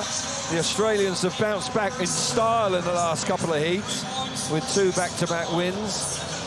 Freddie Lindgren now with work to be done. The result then, Doyle 3 points, Mikkelsen in 2nd, 2 for him. Drabik a touch fortunate with the 3rd place there, and Freddie, well, you got to feel for him just missing out. For the fat man, he was out in front, and he's delighted. Yeah, Drabik makes a super start from gate 1 here. Absolutely rockets himself into the corner. Almost too quick. Opens up a gap. Doyle doesn't need a second invitation. Jason Doyle hits the front. You can see here the slow-mo where Jason almost rides right through Drabik there.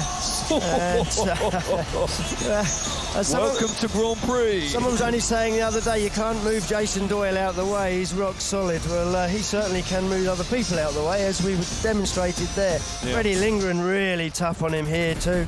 Moves over, takes the space away from him.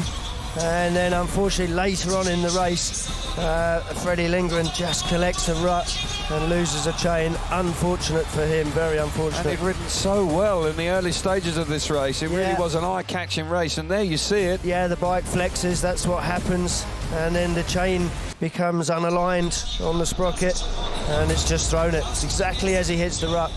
It's the rear chain. It's the rear chain. It's the rear chain coming off. The bike just twists a little bit when it hits the rut. They're very flexible, these bikes. They're not much more than a fairly solid push bike. And they've got a hugely powerful engine in them, so power to weight ratio is extraordinary. Right, we're back up at tapes for heat number 8. Robert Lambert there, just preparing himself. Dan Bewley alongside him this time as well. Maciej Janowski, an impressive winner first time out. He's back at tapes in heat number 8. And Anders Thompson is with us as well. Robert Lambert on the inside in red. Dan Bewley in blue out of gate number 2. Maciej Janowski in white in gate number 3. And Anders Thompson, who unfortunately touched the tapes in his first ride, hasn't done a lap so far. He's had to be very patient with the delay as well. Yeah. Crikey, he's going to have to hold himself together here. Must feel like another day to him, another meeting. Absolutely.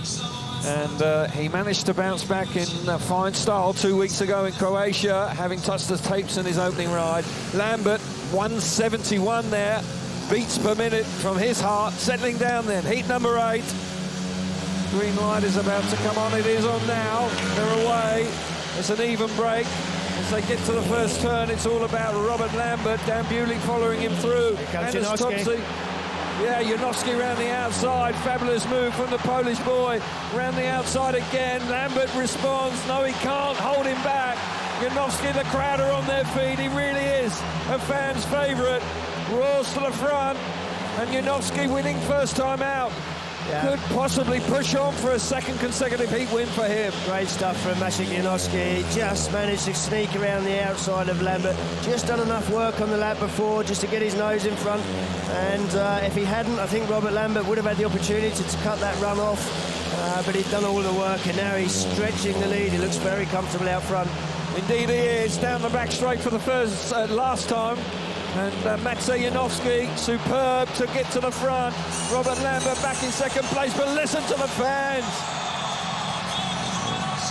Wow, what a reception once again, and that's only a heat victory. You imagine if he wins the final later on, they're going to blow the roof off here in the Narodowy tonight.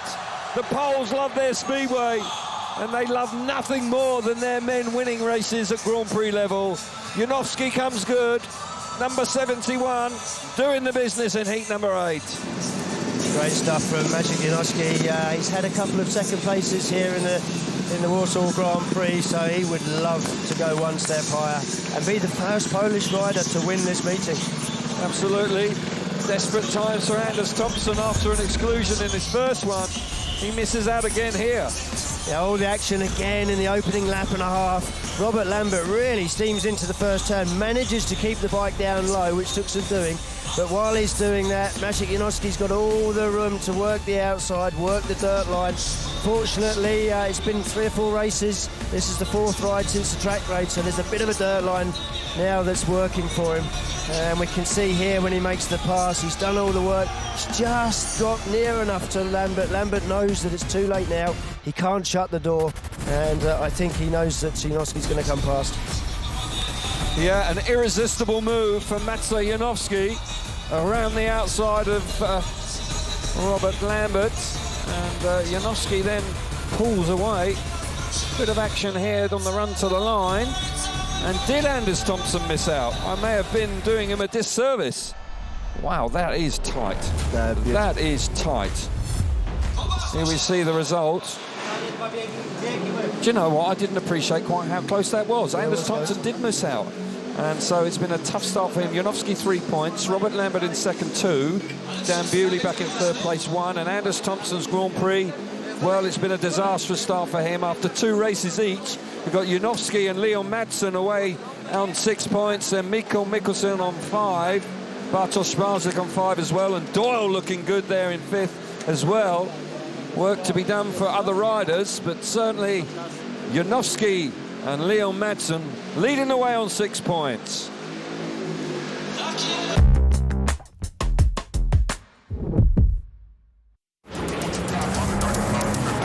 Let it go.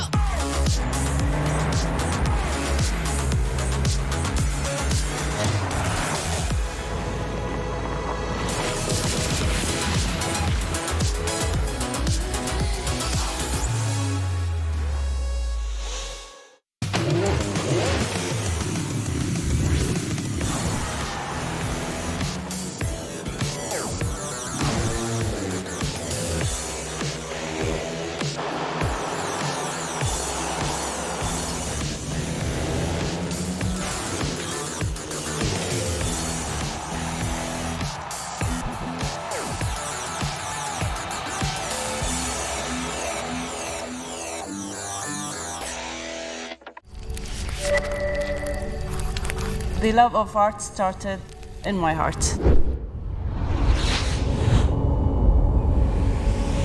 I see art as a message that I can transmit to the whole world. I dream about turning Qatar into a global destination for art lovers around the world.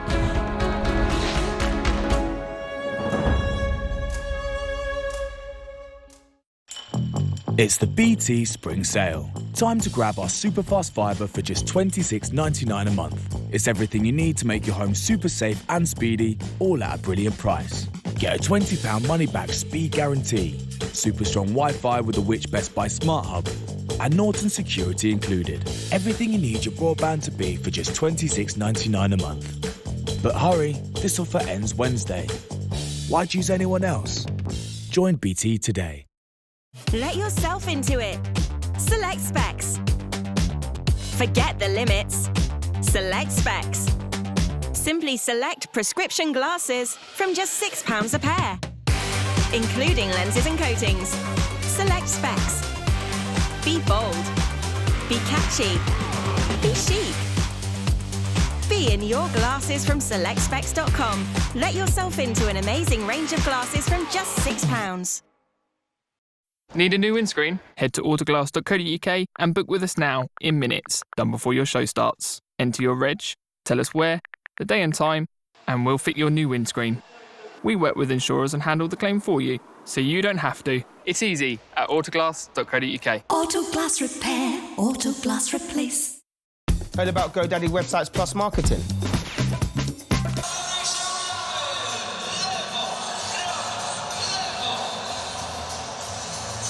Wonderful looking stadium, the PGE Narodovi. It's on the banks of the Vistula River, and it sits proudly on the banks of the river here. And when you're in the old part of the town here, you can actually look down on that stadium, and when the darkness comes and the lights come up on this stadium, it really is a spectacular sight, as is the fans in here with all the scarves and the noise. You can probably hear in the background how noisy it is, having to hold our microphones very close to our mouths because it is so loud in this stadium. Riders appearing now for heat number 9, and Jack Holder's back out here, having gained 2 points after a nasty-looking incident in his previous ride, and showed great character, bouncing back with 2 points. We've got Anders Thompson, and he's going to have to find some points. He is pointless so far after 2 outings.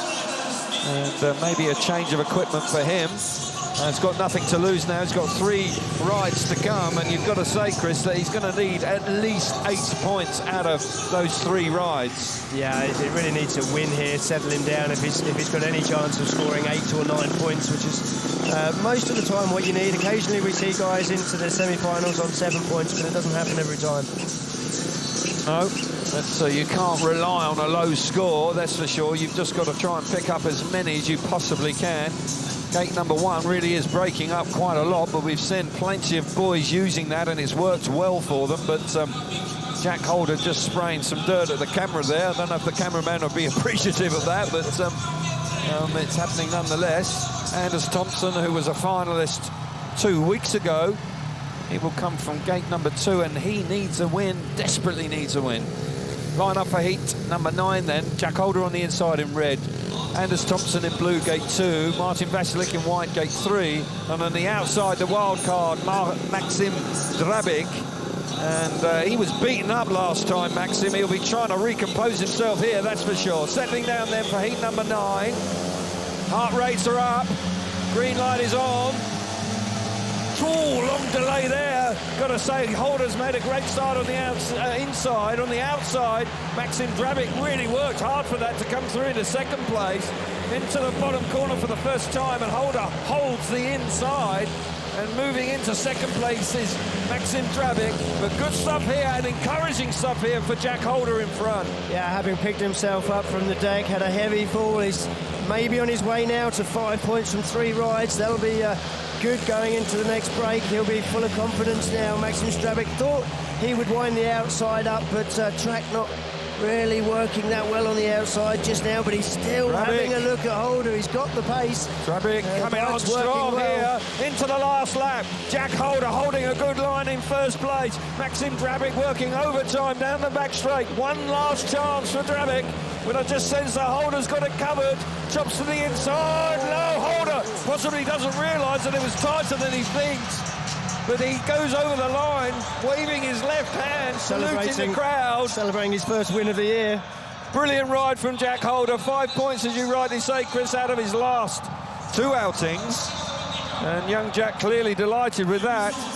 Not sure he fully appreciated how close Maxim Drabic was coming out of the last turn.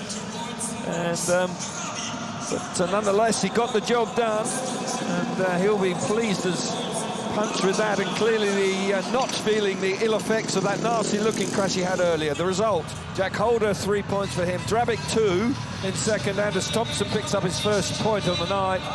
And Martin Vasilik is out of form and is struggling. He fails to score. Yeah, Jack Holder there, still limping from his crash early. He's got his brother Chris Holder, former world champion, helping him in the pits tonight. And a good start, hits that front wheel just over the curb, holds the bike down low, just runs over towards the fence, does leave a hole there for the flying Maxim Drabic as he comes down that back straight. And Anders Thompson runs across the corner here. I think he knows that Drabic will be coming around the outside, but he can't get there in time. And Drabic spends the rest of the race putting a little bit of pressure on the leader there, Jack Holder, but Jack just celebrating that first victory. That's what I think you're right.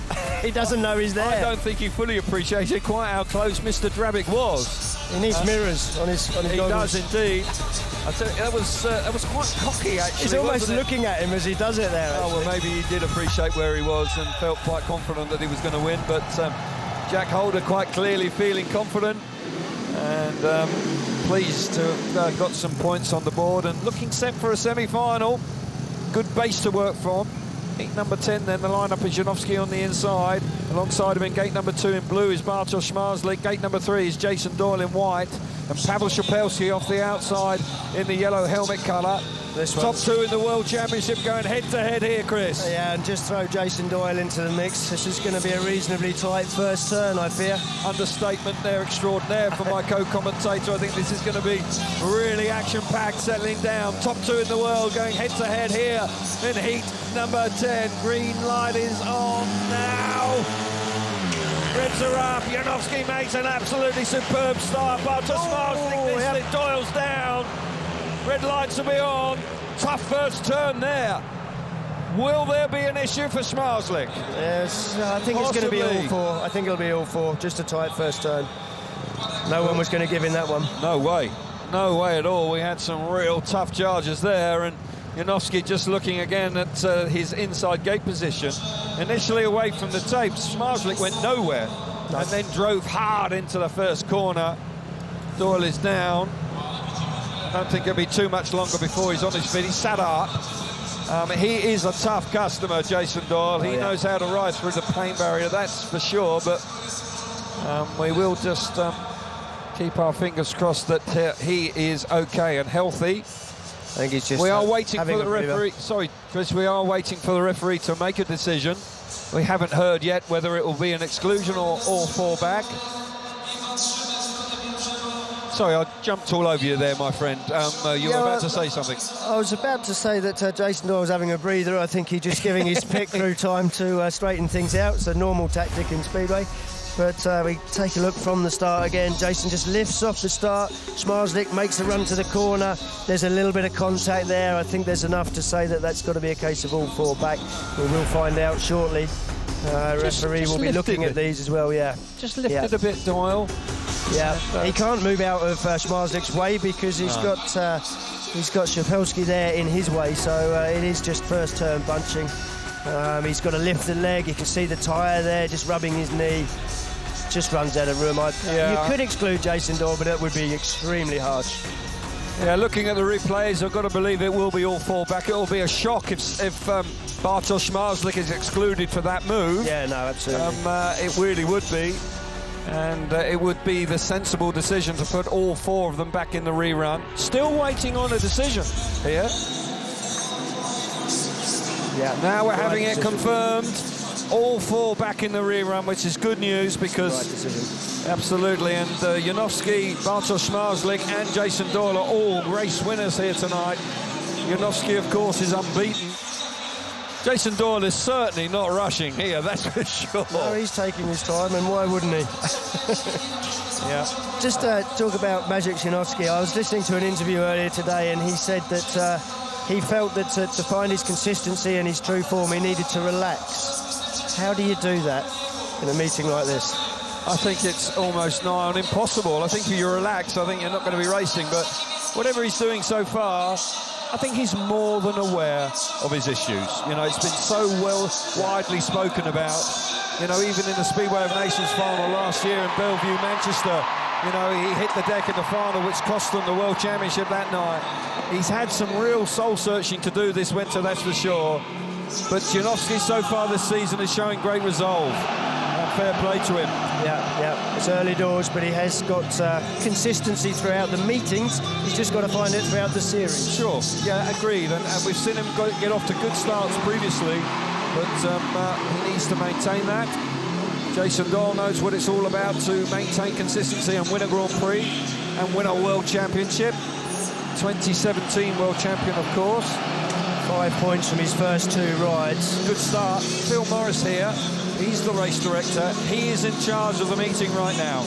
He will give Jason Doyle an appropriate amount of time, and when he feels he's ready, then he will instruct the referee to put the 2 minutes warner on. Yeah, he's just talking to his team there about bike preparation and how much time do they need. Yeah, Jason doesn't need any more time. He's ready to get straight back out. He wants to get back out there. Big race, of course. Star-studded lineup with Janowski, Zmarzlik, Doyle and Szapelski. Szapelski on the outside. You've got to feel a little sorry for him. He's going to have to do something pretty spectacular when you've got the class of Janowski, Zmarzlik and Doyle in the race. Yeah. All of the inside of you. Yeah. You don't want to be looking across the line there. No, at least he's looking to his right and not to his left, so he can't look at somebody. So that's probably something to gain from that position on the outside. Doyle on his way back out now. Good stuff. Heat number 10. We won't be too long before we're underway with it for the second time of asking. Just over a minute to go before all 4 riders must be at tapes, ready to go. You can't just be in the area, you have to be at the tapes, ready to go before that clock runs down. No real danger of any of them missing out, of course. And the backup, that inside gate is still working. We did see Jason Doyle lift quite hard there, and the rut was quite deep, and you saw the bike sort of jerk up underneath him. He'll be looking to try and avoid doing that this time. So, yeah, bit of gardening again. All riders seem to be packing the dirt in. So here we are, second time of asking. Janowski on the inside in red, Zmarzlik in blue in gate number 2, Doyle in white, gate number 3, and Pavel Szapelski on the outside in 4 in the yellow helmet colour. All 4 riders still off their bikes. Yeah, a lot of work going on. Plenty of gardening going on here. I think Zmarzlik's got the toughest job here coming from gate 2. He's got 2 very tough riders, determined riders either side of him.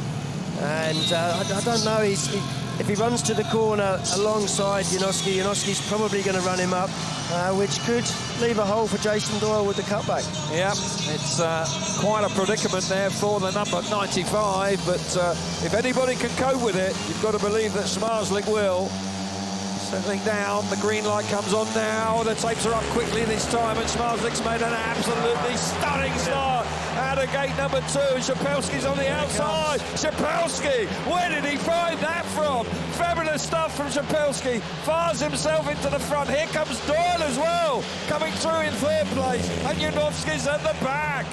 Jason Doyle's looking for a cutback up the inside of Zmarzlik. No, he doesn't have the speed. But Szapelski looking at a classy lineup on the inside of him. He doesn't care. He's out front enjoying himself, making the bike work well. He's got plenty of speed.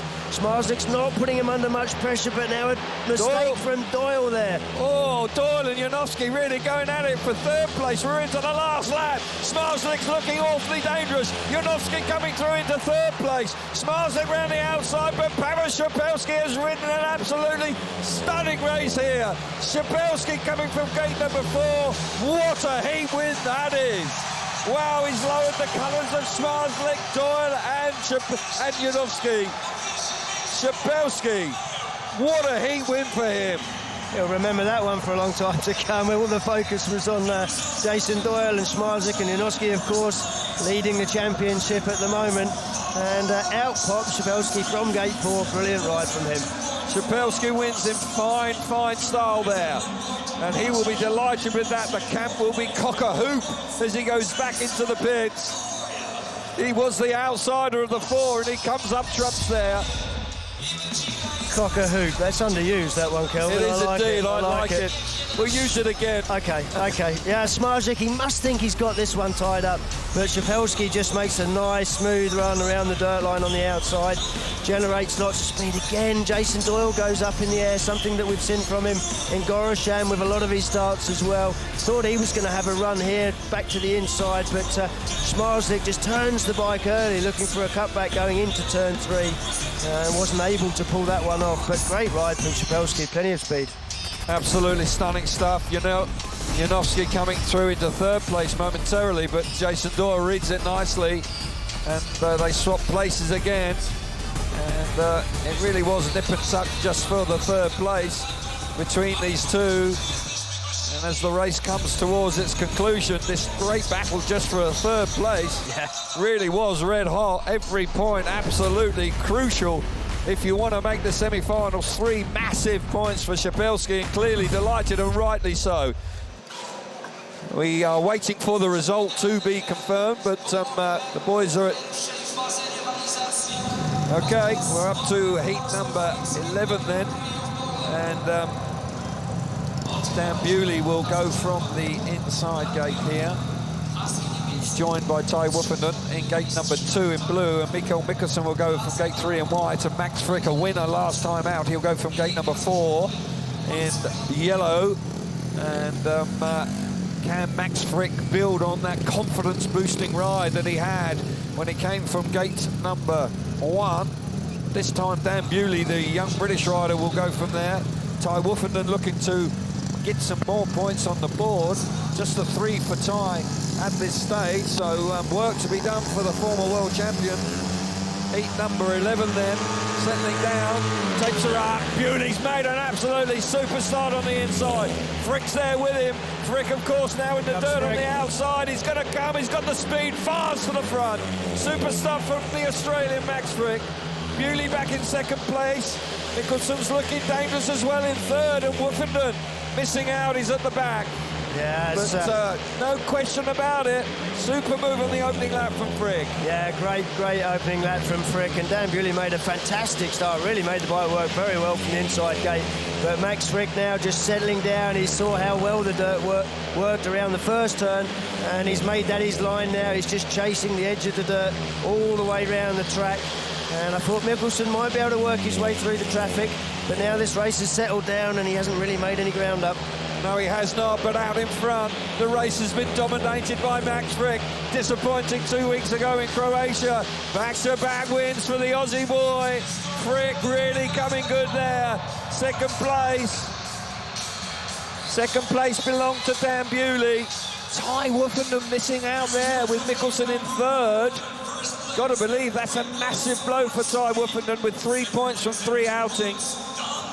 Dan Bewley picking up a handy 2 points in 2nd place. And got to say, that was a super ride from Max Frick out in front. 3 for him. Dan Bewley 2nd place 2. Mikkelsen in 3rd.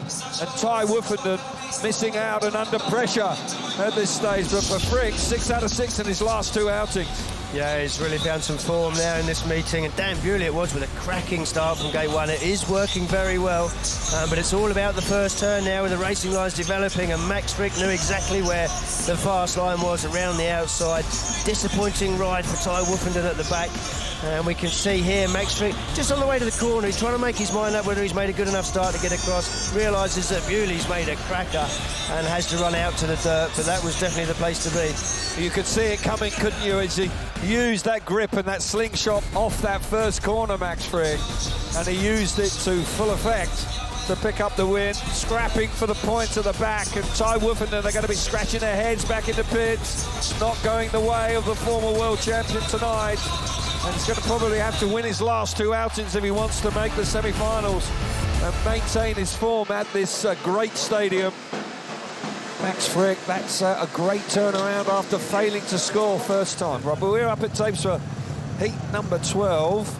On the inside is Leon Madsen in red, Robert Lambert in blue in gate 2, Patrick Dudek back out here in gate number 3 in white, and fast Freddie Lindgren after that desperately disappointing chain problem he had last time out with it hopping off as it came out of turn number 4. But the man on the inside certainly is enjoying a very good Grand Prix. Can he make it 3 out of 3 here? Yeah, wants to remain the only rider now, unbeaten if he can. So he's got the inside gate. It's certainly the run to the corner from gate 1 is an advantage. Most riders are actually getting to the corner first, but it's all about what they do in the first turn. Very difficult to cover that run around the outside. And Frederick Lindgren, if he can make a good enough start, be the rider with the prime opportunity to get himself into the dirt line first. Yep, we will wait and see. It's settling down then for heat number 12. Green light is about to come on, it's on now. Tapes up, long pause. Leon Madsen didn't drop the clutch first, but he gets there first. Bike works well, runs wide, he's put himself in a very, very difficult position there. And as you rightly said, Chris, fast Freddie Lindgren working big style around the outside in that first corner. Lambert's in second place. Here comes Dudek, but Leon Madsen now's got some hard yards to do from there. Made a mistake in the first turn. He's got a fast motorbike.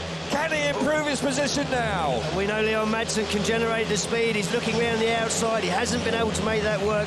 Fast Frederick Lindgren just got himself to the dirt line. Lambert's really keeping him honest out front. But disappointing for Leon Madsen. He decided he'd got to cover that run from Frederick Lindgren. He'd watched how the track has developed, and he put himself in no man's land. He didn't go far enough, and Lindgren it is out front. Freddie Lindgren out in front, bouncing back in style after disappointment last time. Needed it, produces it when he really had to. Freddie Lindgren showing great resolve there to come back from such a disappointment last time. Raises his arm to the crowd. Great response from the Swedish man. Lambert in second place, strong ride from Lambert. That'll be pleasing. And got to say that Leon Madsen will be desperately disappointed to miss out there. Made a mistake in the first corner. You can't describe it any other way. Put himself really in a very vulnerable place and relegated to the back. Freddie Lindgren picks up 3 points. Robert Lambert 2 for him, and Patrick Dudek in third. Leon Madsen missing out. And for Frederick Lindgren, you've got to admire his resolve there, Chris, because he must have been down in the dumps. We see the standings now after 12 races. Janowski out in front. And Smarslik on 7, Leon Madsen on 6, Max Frick on 6, Mikkelsen 6. Riders with work to do. You've got to be looking at riders like Schapelski. Woofenden in particular needs to really turn on the style, and Thompson also having a disappointing Grand Prix. But there's no doubt that Smarslik and the Poles are having a terrific time.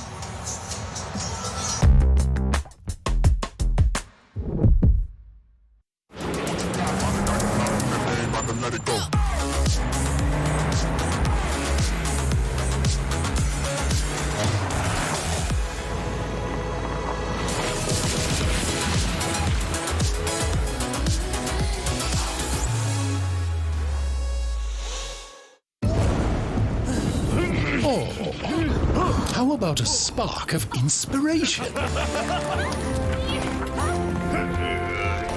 Oops! Let's get this thing rolling. Ta-da! Try that on for size. Yeah!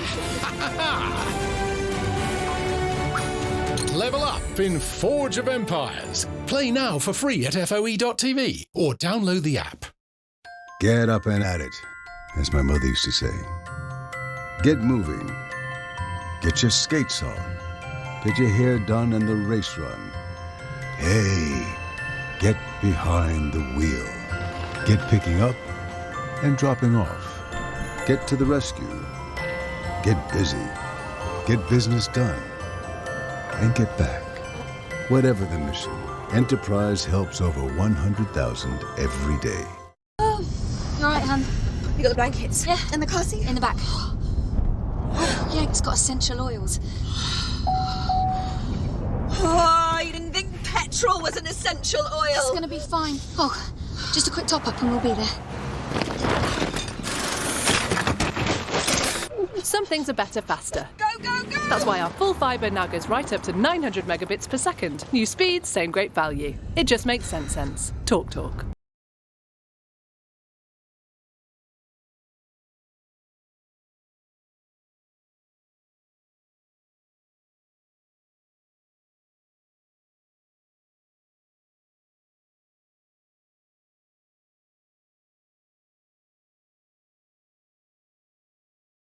Visit uswitch.com to see if you could save £162 on your broadband. That put a spring in his step. It's probably time you switch. Something unexpected has come to Prime. Something unusual, unprecedented and undeniable, tantalizing and thrilling. Something jaw-droppingly fast and mouth-wateringly fresh. Presenting groceries. Same-day delivery at no extra cost. Mind blown. Prime changes everything.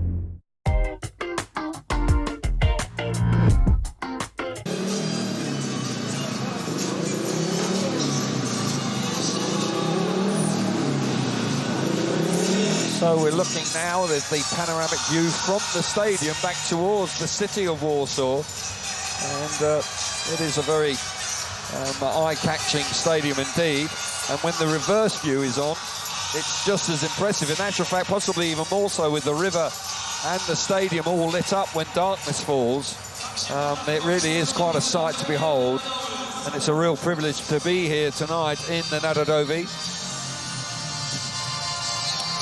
We will be able to have some more reaction. This is a new introduction of pit cams for every single pit bay. You can actually, on Discovery Plus, get involved with that.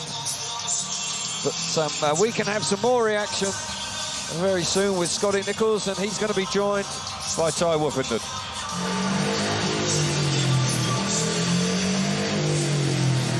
Yeah, I'm with Ty Woofenden. Ty, I wish I could be standing talking to you, celebrating a few race victories, but you've got the spare bike warming up. It hasn't happened.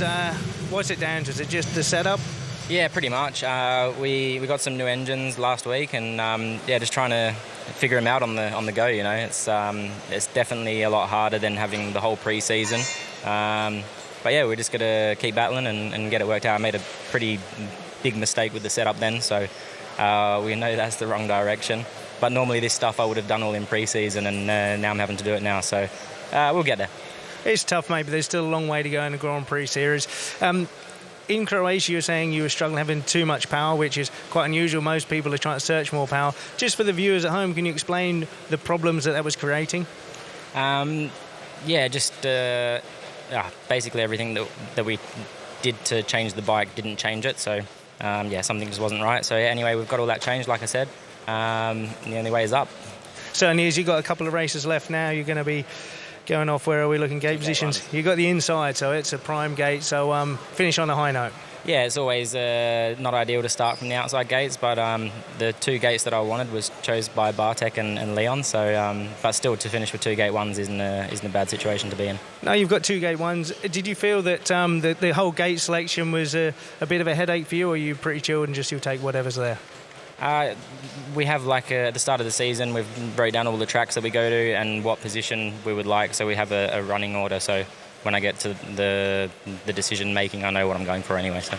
Well, the last two races you've got you down for a win, so it happens. We need it. Yeah, good to hear from Ty. He's not enjoying a great Grand Prix, but the two inside gates may come to his rescue, but it's very tightly packed. So he's got 3 points at this stage, 2 race wins, 9. Quite possibly will be enough for a semi-final. 8 even tonight could be enough with it so competitive, but the pressure's on. He looked remarkably relaxed there, but there's no doubt that he will have to produce some proper speedway in his last 2 outings. Bikes are on track now for the heat number 13, and they're up at tapes. Martin Veselik, who's not having a great night, And failed the score so he far. hasn't troubled the score chart so far, so Martin's woes continue. He wasn't too great in Croatia a couple of weeks ago, Chris, and really is a much, much better rider than that. Yep. Here we see the lineup. Freddie Lindgren on the inside in red, Maciej Janowski in blue in gate number 2. Gate number 3 is Max Frick, and on the outside, Martin Veselik, who is desperate for some points right now. Can't make the semi-finals, but every point is still very valuable to him. And will need to keep pushing on and find confidence. But Max Frick, got to say, he really has turned his night around with his last 2 outings. Freshly prepared track now in heat number 13. Maciej Janowski coming out of gate number 2, out front on 7 points with his compatriot Bartosz Marslik. Can he keep producing? Can he keep that consistency going? Got to keep the pressure on. Indeed he does. He was a little fortunate in the last one just to pick up a solitary point. I do feel, looking down there, he may have changed his bike here. Maybe they're just trying a second bike to see what it works like. Freddie Lindgren on the inside, though. Green light is about to come on. It's on now. The tapes are up immediately. Almost a green light go. And they hit the first turn, and Freddie's made it. Lindgren out of the corner on the back wheel, but he hangs on to it. Terrific move from Veselik. Veselik out of the point so far.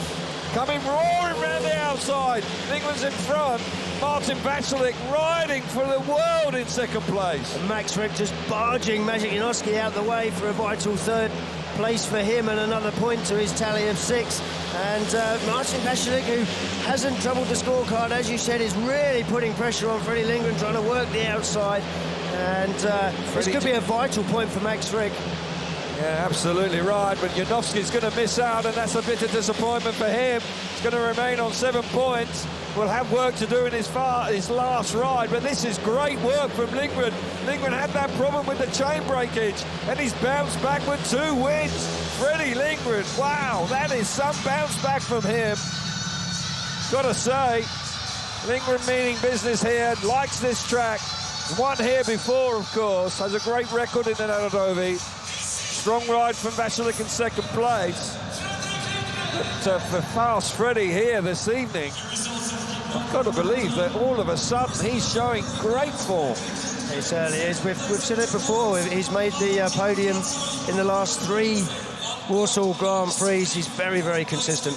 Result then, Freddie Lindgren, 3 points for him. Martin Veselik in second place in 2 points. Max Frick, a handy third there. The solitary point, and Janowski was a shot. Wasn't expecting that. See it again here, Chris. Yeah, Janowski's put himself under immense pressure with just 7 points going into his last ride. But Lindgren lifts a little bit heavy at the start, but he gets it down, gets to the corner, decides to go around the inside. He's seen mistakes made earlier, but picks up a load of traction, possibly out of a rut there. And the man making all the progress here on the first lap is Martin Veselik. Yeah. Great first lap from him. Really good stuff from Martin Veselik. Crikey, Freddie Lindgren had to hang on to his motorbike there. Yeah, great skills, great throttle control. Yeah, strength, upper body strength. Look at Max Frick here. Oh, dear, oh dear. In the bumper cars. Excuse me. Coming through. Excuse me, I say, I want that third place. And Maciej Janowski gets beaten up here. Is the meat in the sandwich there. And Max Frick is full of confidence after winning 2 heats previously. And the Australian rider comes through there strongly. But for Fast Freddie Lindgren, you've got to say that 8 points from 4 outings, including a bike failure. Yeah. Got to say that's a really good effort. Yeah, and I think he was in second place when he lost his chain. So, you know, comfortably looked good on 10. But on the inside, Pavel Szapelski, what a ride last time out. Leon Madsen looking to bounce back at gate number 2 in blue. Dan Bewley coming out of gate number 3 in white. And then yellow on the outside, the wild card, Maxim Drabek. What can he do from there? Pavel Szapelski just absolutely stole the show last time out when he came roaring through to beat the big guns. And really did surprise us all, but it was a stunning performance. Can he produce it again from the inside now? Settling down for heat number 14. Lights on, away they go. Leon Madsen's made a smashing start out of gate number 2. He fires himself to the front. around that first turn. He's under pressure from Drabik, but he doesn't make the mistake this time. Madsen's in front. Szapelski pushing hard as well. He's bad at the back, but Leon Madsen's in front. Szapelski coming through into third place. And you've got to say that Dan Bewley just got beaten up there, and once again the doors slammed for Bewley. But out in front, Leon Madsen riding well, but Drabik's there pushing hard. Yeah, Drabik will not give in. He'll fight for 4 laps, but Leon Madsen getting his night back on track after running a last time out. And this will take all the pressure off. 9 points ordinarily should be plenty to get him into a semi-final place. But Drabik still pushing hard. He's currently lying in 6th place in the averages in the Extra League, which for a young man of his age is really quite something. Here we go to the conclusion. Leon Madsen hanging on in front. Drabik picks up the 2nd place. He tried awfully hard. Bewley missed out with Szapelski picking up 3rd. But for Leon Madsen, as you rightly say, Chris, gets this meeting right back on track. Clearly, absolutely thrilled with it. Madsen made a mistake last time. You can't say any different than that. Under massive pressure from Drabik, the result.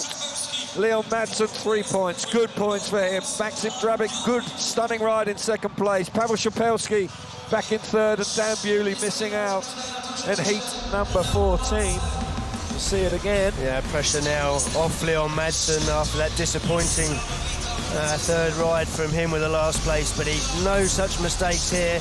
He makes a good start and a very good first turn. He didn't make the mistake of running out wide to run anybody out, but it's the front, settles down. Maxim Drabik kept him honest all race long, though. He's got some speed, that lad, and Bewley in a big scrap at the back for the solitary point. Yeah, it was 2 races in one here, wasn't it? A race for 1st and a race for 3rd. Fabulous action we're watching here with Dan Bewley on the outside being just picked to the post for 3rd place by Pavel Szapelski, who is actually having a very strong Grand Prix. He's on 7 points and he's looking good. And he's set for the semi-finals after a bitterly disappointing Croatian Grand Prix.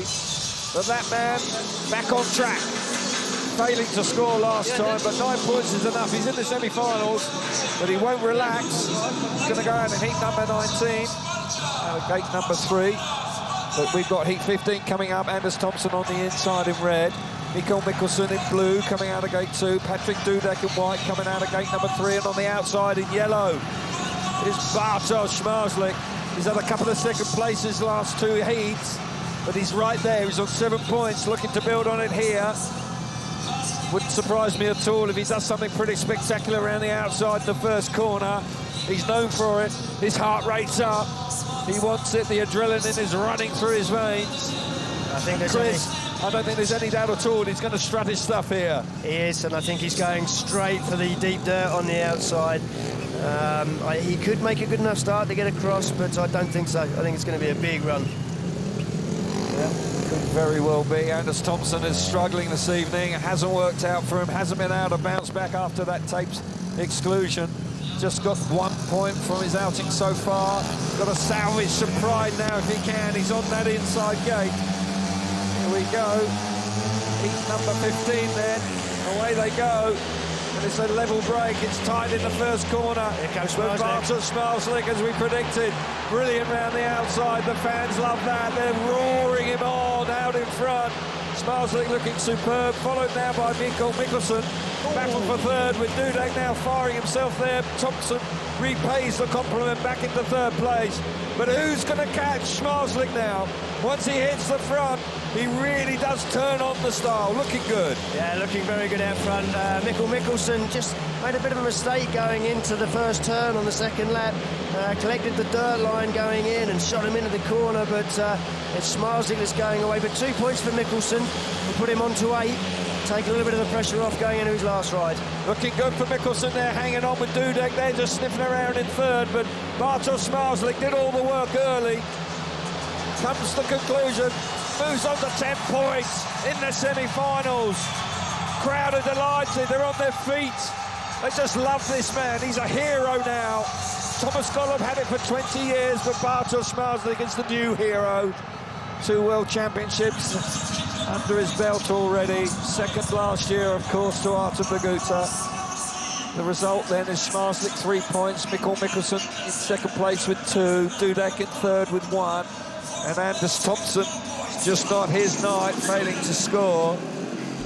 And you've got to believe that Bartosz Smarslik showing, well, what he's all about here again. Yeah, no surprises how this first corner played out with Smarslik just running straight for the deep dirt on the outside. You can see the dirt there piled up by the fence, and that's what Mikkel Mikkelsen collected as he entered the turn 1 on the second lap. And could have turned nasty, that one, but you can see Mikkelsen just thinks, oh, maybe I can close the gap. But Smarslik's coming with plenty of speed, as is Dudek here in the replays. And Anders Thompson just continues to struggle. Yeah, just not the Danish road his night, but he'll come again, I'm sure. But it started poorly, and it's maintained that way for him. But we're looking at the silky style of Bartosz Smarslik. And could he be the first Polish rider to win here in the Narodowy? His pit and his team, his brother there, just having a chat. And we're up at tapes now for heat number 16. And on the inside is Ty Woofenden looking for a big result in red. Gate 2 is Jack Holder in blue. Gate 3 is Robert Lambert in white. And on the outside in yellow is Jason Doyle. And Ty Woofenden, we heard from him with Scotty Nichols in the pits. He needs a win here. Nothing less than a win, really, is what is the doctor ordering. Change of equipment, not quite up to speed with it. Made a mistake with the setup last time. Let's hope that they can rectify that now. He's won twice in this stadium. He loves this place, enjoys great results here, so he can still turn his night around if he produces a big win now. There's a lot on this race. We've got Holder on 5, Lambert on 5, Doyle on 5. Everybody needs points. Woofenden obviously just on the 3 points. And this is what Grand Prix Speedway is all about. Real tension now as the riders are going to complete their 4th outing with one race to come in the last block of heats. Heat number 16, massive race for all 4 here. Takes her up, and Woofenden has made a really super start on the inside. Hugs that first turn. Got to say they've gone very wide in the first turn there from Robert Lambert.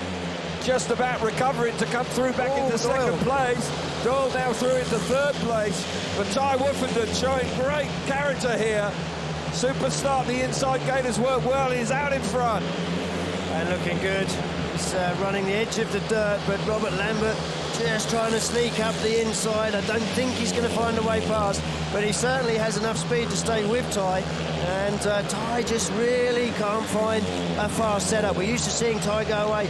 Lambert again with the cutback, he's looking for the shortest route, just doesn't have that speed at the end of the straight. Woofenden in front really is going to have to just find a little bit of extra, and he has.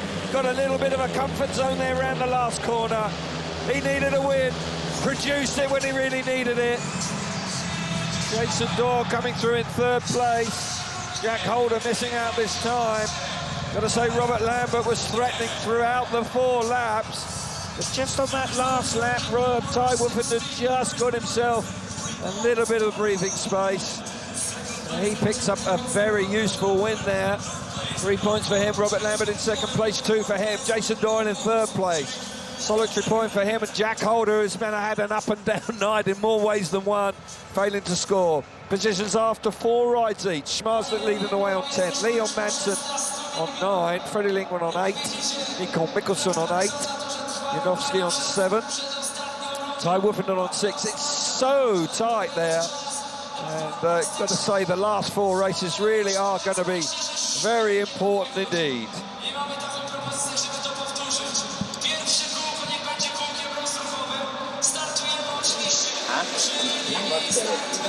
How big a race was that for Ty Woofenden? He's given himself a chance now. He's moved on to 6 points with 1 ride to go. Comes off the inside gate in heat 18. Tough ride, Freddie Lindgren, Szapelski. They're both riding well, but we can see here, makes a better start, hasn't been making starts all night. Jason Doyle looking for a big wide run, but he doesn't quite make it count. But a super important ride for Ty Woofenden, 6 points. And could be making his way to the semis, but the pressure's on in his last one. It is indeed. You're spot on with that, Chris. Such an important moment for Ty Woofenden, and he doesn't fail, does he? He comes through in flying colours. I still think they'll be looking for a little bit more speed. Yeah, definitely. He was a little bit vulnerable at times, Look at Jack Holder clouting the fence there. He's already clouted it once. Yeah. I think he meant to that time, but... Yep, and a stunning ride also. Terrific style from Robert Lambert round the outside. But Ty Woofenden was the main man there, out in front, picking up the vital 3 points. Jason Doyle there just getting the better of Jack Holder. And Doyle... And we will be able to hear. We can get down to the pits now with Scotty Nichols. He's got some reaction for us.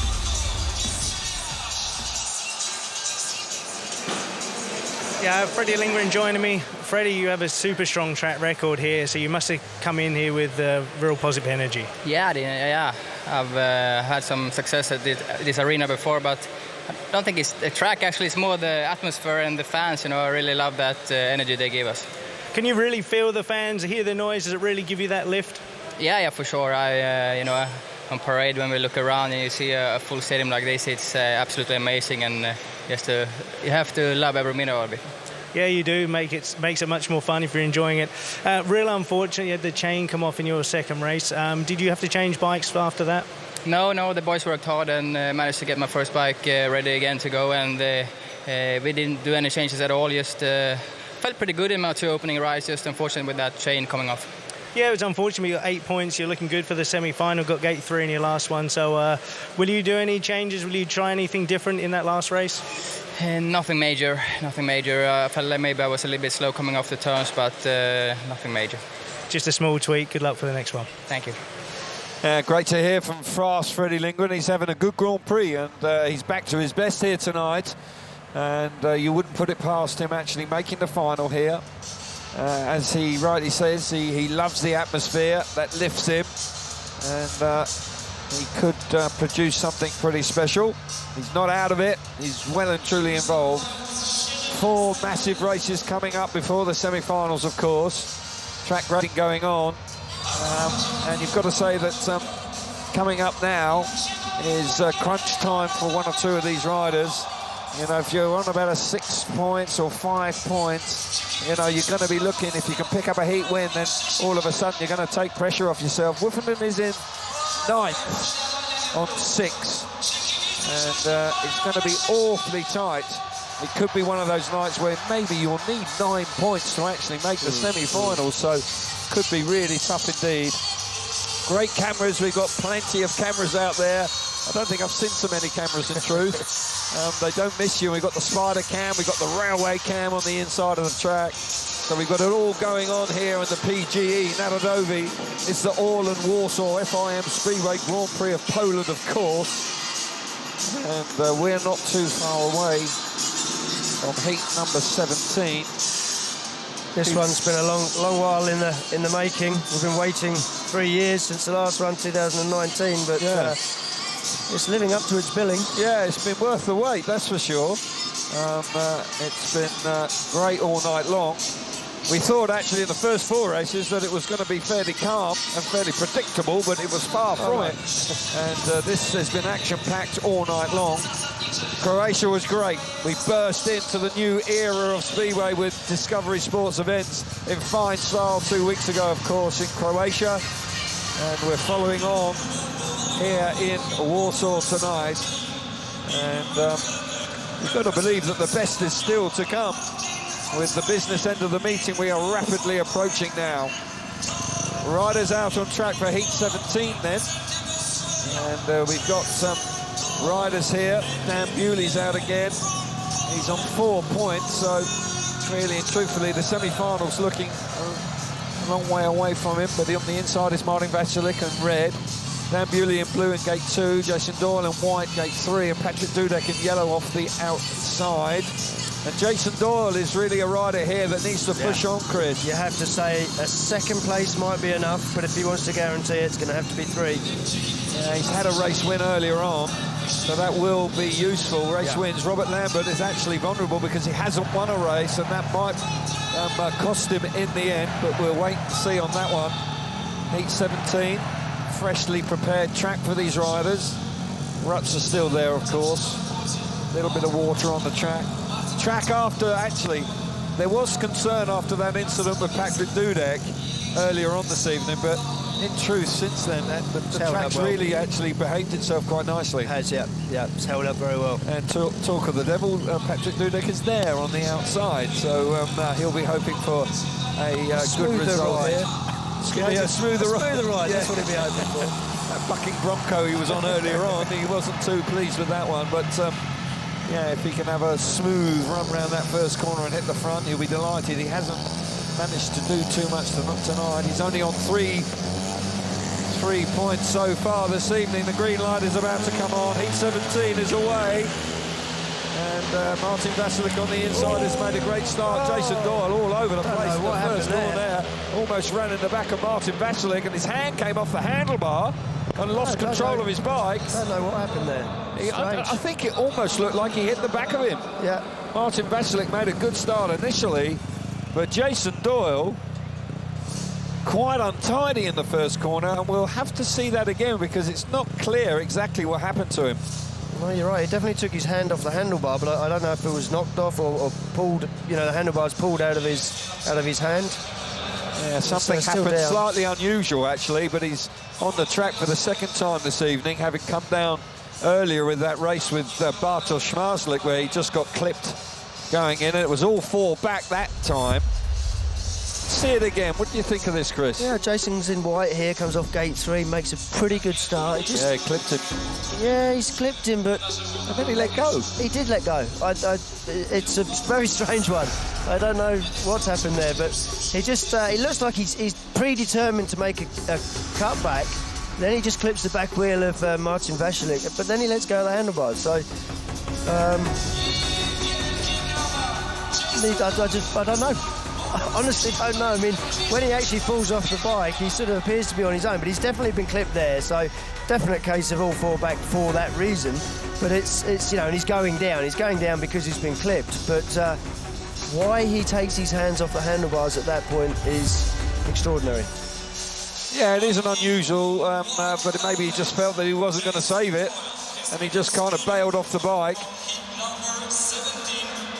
We've got an exclusion light on, and it is Jason Doyle. He is out of that, and that is a massive blow for the former world champion. He's on 6 points, and that's where he's going to remain, and that could well cost him a chance of the semi-final. Almost certainly has. Yeah. We won't see any further action from Jason Doyle, and he's going to be really frustrated with that one. Yeah, I think it's because the crash when he went down actually came a long while after the contact, but there was certainly contact there, so he could consider himself hard done by. Yeah, a tough one. We clearly saw him clipping the back of Martin Vasilik, but Chris de Gardel makes the call that he had sufficient time to recover that and hang on to his bike. Anyway, the rerun. Heat 17, Martin Vasilik on the inside in red, Dan Bewley on gate 2 in blue. The excluded Jason Doyle is back in the pits, so there's no rider in gate number 3, and on the outside it's Patrick Dudek, and so all three riders, their job is going to be slightly easier now. We're still waiting for Patrick to emerge from the pits. He actually went back there. We're up to a minute left before the race will be underway. And here he comes now. So clearly they just wanted to do maybe a little bit of a tweak. He should make it no problems. He's got 45 seconds to go. Well, Dan Bewley's the only one with a very, very low chance, mathematical chance of reaching 7 points with a race win. Racing for pride then, here in Heat 17. Martin Vasilik's had a disappointing evening, but he was improved last time. He's only scored a couple of points this evening, but if he could win this race, then he will just grasp something out of it. But his Grand-Prix campaign in the first two GPs have not been what he was looking for, that's for sure. It's much better than this, Martin Vasilik. He's on the inside, that's favourable. Can he produce a good ride now? Second time of asking. Away they go now, long pause on the dirt tapes. Patrick Dudek's made a terrific start from the outside. Got a little bit of extra drive as they go down the back straight, but Dudek's away here. This is a good effort from him. Had a bit of good fortune with nobody being on gate 3, so he had a bit more racing room on that run to that first corner. But Patrick Dudek looking for his first win of the night. Yeah, first win of the night, found his form just too late. It's very frustrating, actually, when you don't make the semi-finals, but you finish with a race win. You're kind of left wondering where that's been all night. and he's certainly got the skills on tracks like this to be able to find a better performance than he has done throughout the night, but sitting comfortably out front right now. Yeah, clearly shook up from that incident earlier on, took him by surprise, but he's going to finish with a 3-point haul here. Martin Vasilik fairly comfortable in second place, with Dan Bewley back in third. Heat 17 is all about Patrick Dudek. The crowd are delighted, of course. He's a home rider, but unfortunately for Patrick, we're not going to see too much more of him this evening. Gore was excluded. Martin Vasilik back in second place. But Dudek there, as you rightly say, Chris, just getting his act together a little bit too late in the evening. Yeah, so frustrating when that happens. You know, you work through the night trying to find the right setup. He had to come back from that crash, which you're right, probably shook him up. Patrick Dudek, 3 points for him. Martin Vasilik in second place, 2 points, and Dan Bewley 1 point for third place. Only 3 riders because of the exclusion to Jason Doyle. Standings after heat number 17, Smarzik still out in front. Jason Doyle, of course, the big loser that time. He's in 10th place rather, on 6 points, and he can't ride again. So that was a big blow for him.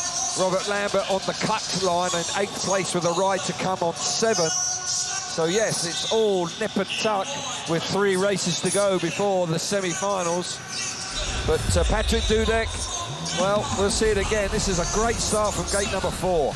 Yeah, great start. He's got a bit of an advantage with Jason Doyle being disqualified, and leaves a big hole there with no rider on gate 3, which makes his job to get across that bit easier. And it was a cracking start from gate 4, not an easy place to come from. It's a reasonably short run to the first turn compared to some of the tracks that we'll visit, and yeah, but he makes a good start. Smashing start, finishes with a nice win, a bit of consolation for Patrick. He's still disappointed, you can see the reaction in his pit there, but he'll come back. We're in Prague in a couple of weeks' time, head in his hands. Clearly disappointed with the outcome of the meeting. Heat 18 then.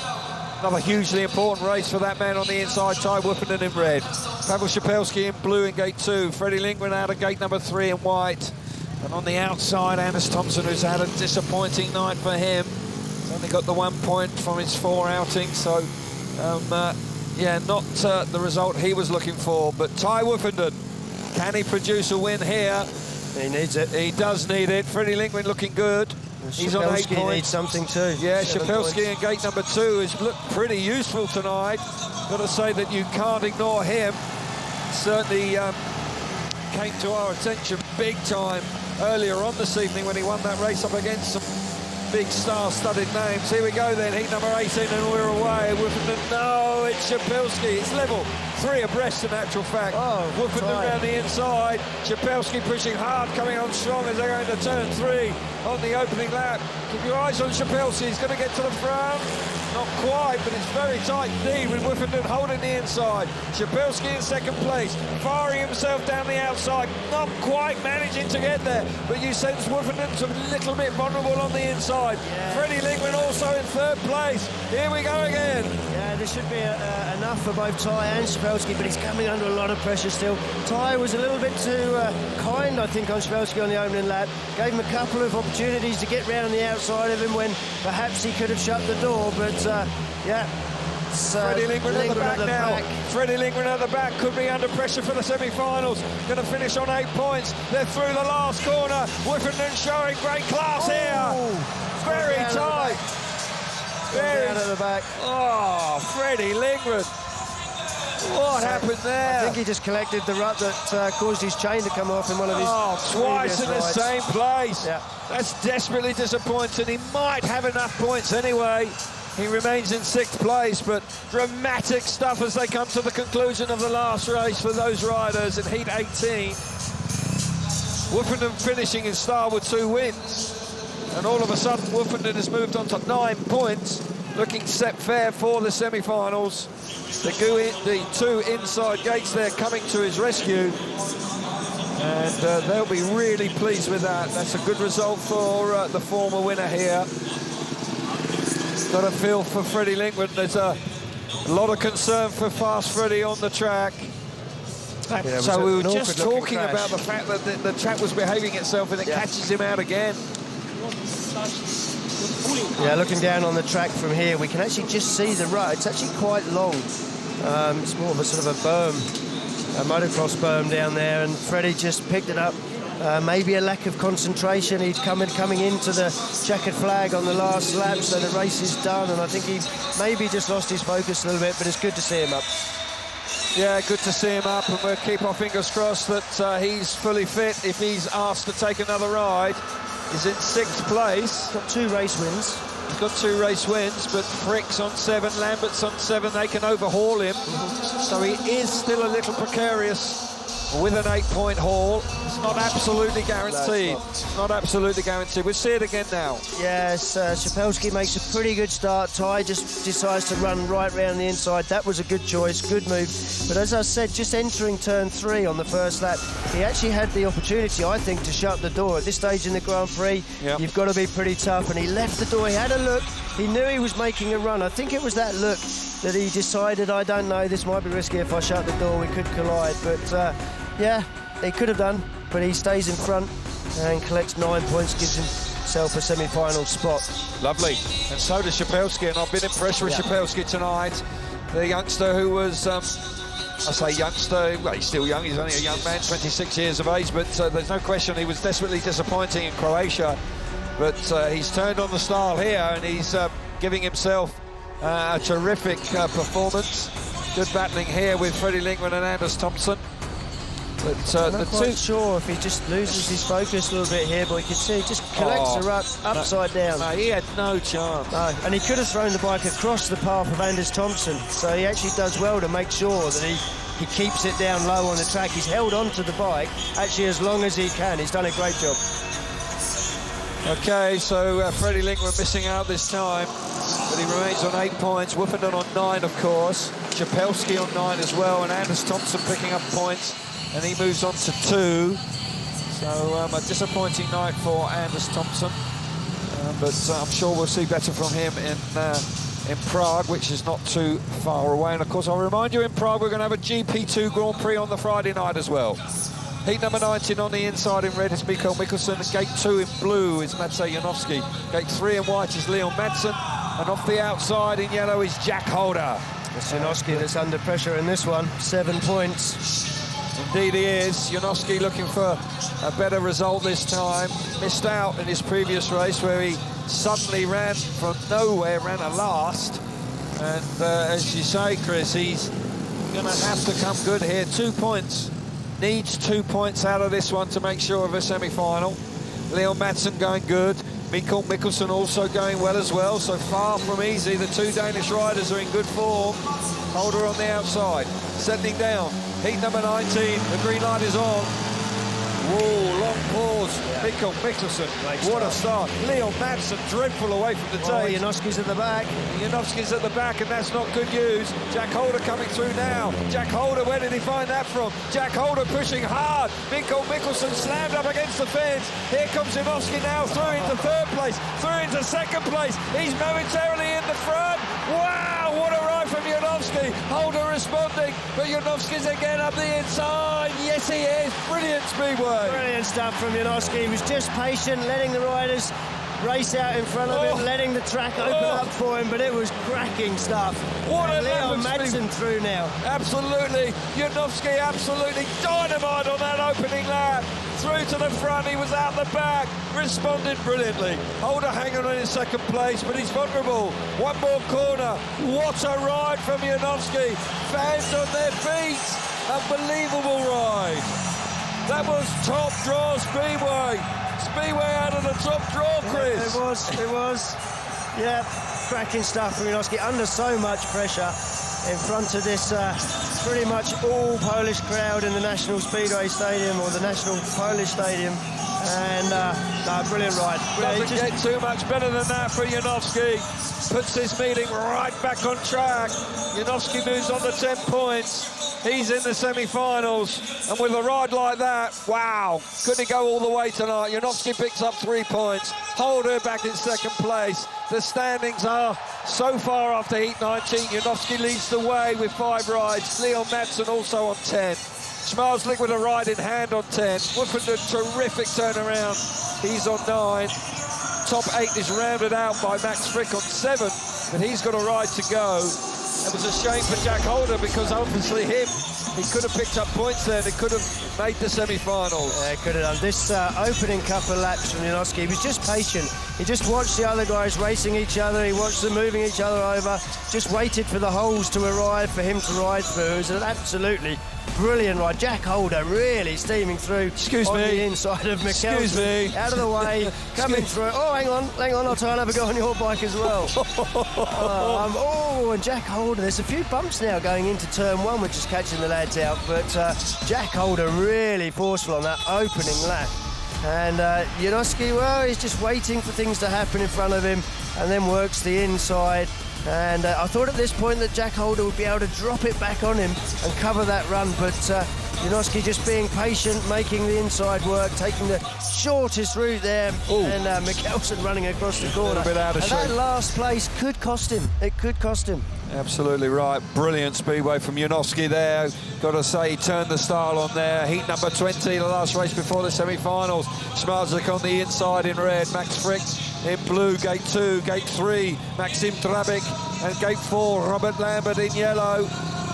And Bartosz Smarzlik sitting comfortably there on 10 points, but he's got a race in hand over Janowski and Leon Madsen. You've got to believe that he's going to win over the 20 races and have first pick for the semi-finals. Bartosz Smarzlik once again so super consistent. Worst place is a second place here this evening. Settling down. Heat number 20. Green light about to come on. Now away they go. Great stuff from Smarzlik again. He fires himself to the front. Frick's gone wide, very wide indeed. Powers down the back straight, gets himself into second place. Smarzlik hugging that inside. Frick's coming on strong.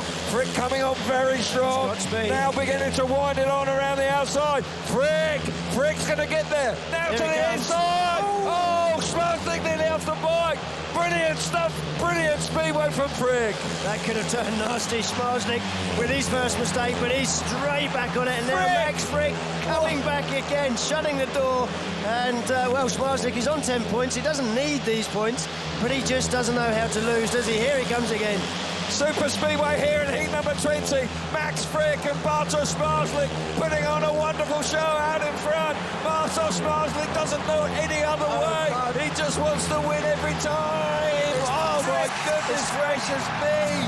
How tight was that? Max Frick, I think, might just have got there, but it's awfully, awfully close. Oh, wonderful speedway here in the Nadadovi here this evening. Heat 20, absolutely dynamite there. 4 laps long, those two boys went at it. Frick and Smarzlik. Which way does it go? Yeah, it's Frick. I'm sure he got the run just into the line. He's on the back wheel. He's on the back wheel. He's got there. Yeah, that's Frick. Just. It is just. About half an inch, I would say. I wasn't quite as confident as you. I don't even know who finished third. That wheelie, well, they both do wheelies. Yeah. They're doing synchronised wheelies, and it just, oh my goodness, the back wheel's off the ground there as well. Yeah, there's a few bumps going into turn 1 now. But, smashing speedway in heat number 20 though. Maxim Drabik and Robert Lambert just missing out in 3rd and 4th. All our eyes though were concentrating on the fantastic battle out in front. Frick first. Yeah, it's confirmed now that Max Frick has won the race, and he's sitting set for the semi-finals. Great turnaround in form for the Australian here. He finishes on 10, and he'll be delighted with that. And Bartosz Smarzlik finishing on 12 and having a great run as well. But got to say, that was the race of the night. Max Frick gets 3 points. Bartosz Smarzlik in second, 2 for him. Robert Lambert in third, hasn't won a race tonight, but he might be there. He's in 9th though. 8 points won't be enough. So the standings after this is Smarzlik out in front, Janowski on 10, and Madsen 10. Frick 10, great effort. Wolfenden turning his night around. Szapelski going great guns. Lindgren on 8, and Mikkelsen on 8. Robert Lambert missing out because he didn't win a race tonight.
Or how about a spark of inspiration?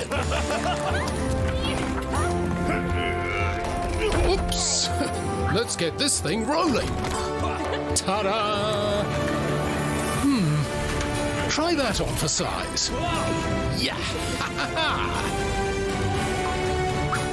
Level up in Forge of Empires. Play now for free at FOE.tv or download the app.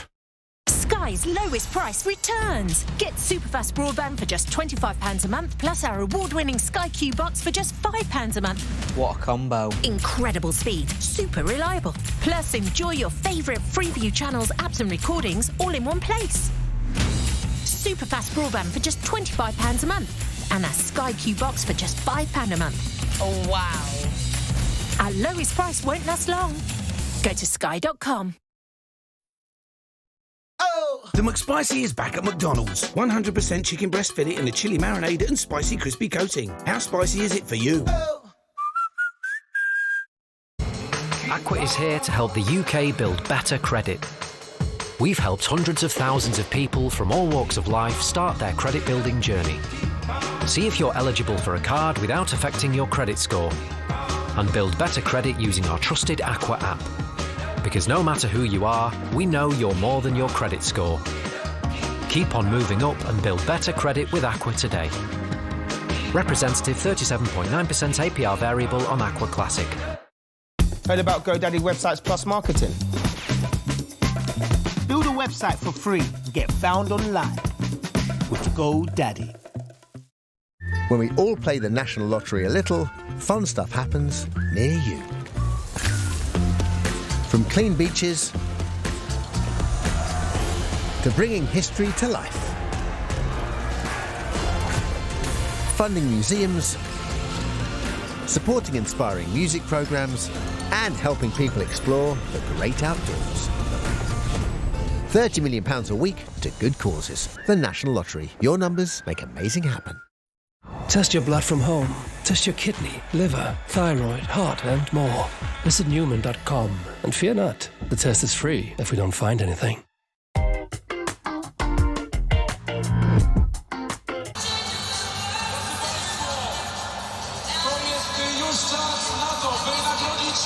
So, two semi-finals to come up, and I fancied Bartosz Marslik to win tonight, but I've got to say, I think this meeting is wide open. I think that there are several riders here. You've got to say Max Fricker's got a chance, certainly looking good.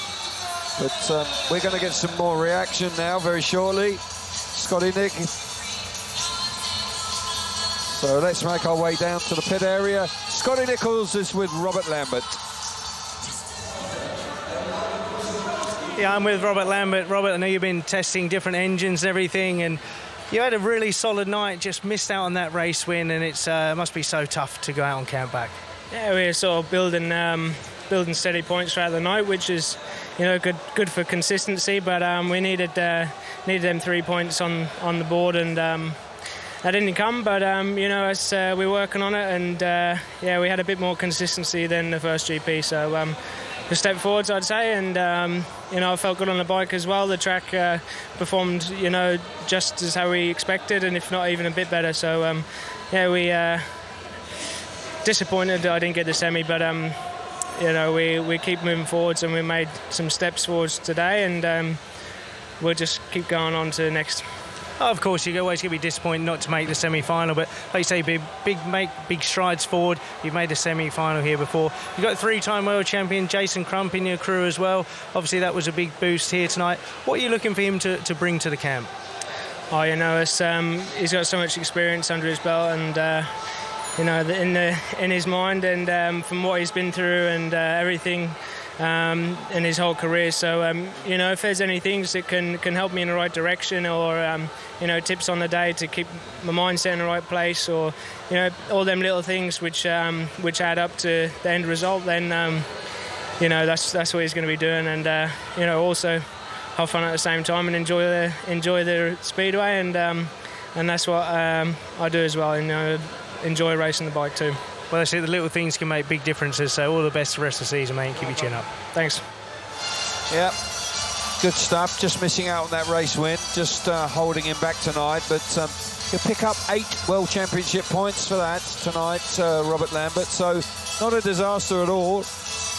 Pretty consistent so far, but I'm sure in Prague they'll be looking to go one better. Made the semi-final, of course, in Croatia, but not quite managing to do it here. Just needing a little bit of extra just to get his nose in front, Chris. If he'd managed to do that, then probably would have been a semi-finalist tonight.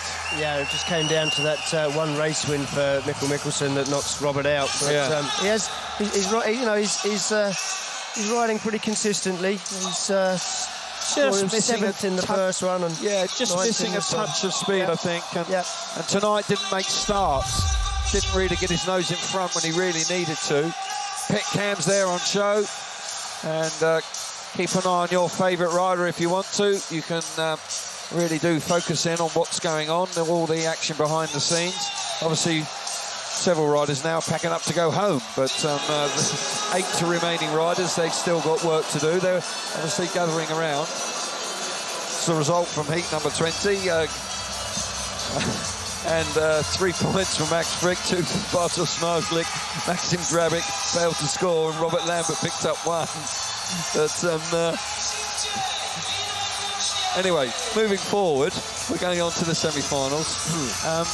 Where would you want to be starting from in the semi-finals? Certainly the first semi-final. If I was in that one, I think I'd be looking for gate number 1. Right. I think it's the best gate. You've got to be smart in the first turn. You've got to probably just run around the inside after the track grade, but you've just got to watch that run just in case. Yeah, probably. Okay, first choice for semi-final 1, Bartosz Zmarzlik. Please select your start colour. Bartosz selects gate red. No hesitation. Bartosz Zmarzlik will go from gate number 1 in semi-final number 1. He likes that start. That's going to be the 3rd time he goes off it tonight. He's had 2 gate 1s, of course, because he chose... Second choice for semi-final 1 is Max Frick. He's actually had a lot of success on the outside. The yellow colour. Yeah, Frick going for gate number 4. He fancies that. That's quite a risky move, I think. For semi-final 1 selection is Paweł Szapelski. Please select your colour. Paweł selects blue. Gate 2 for Paweł Szapelski. And the final rider for semi-final 1 is Fredrik Lindgren, who selects the white gate position. Gate number 3 for Fast Freddy Lindgren, so he's pleased to be in the semi-finals.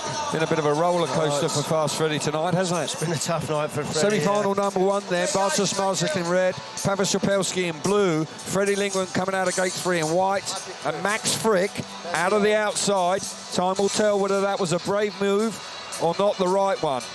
With a freshly prepared track, I'm just wondering whether there'll be enough grip. And first choice for semi-final 2 is Maciej Janowski, who selects red position. Janowski going off the inside. Second pick for semi-final 2 is Leon Madsen, and Leon selects blue position.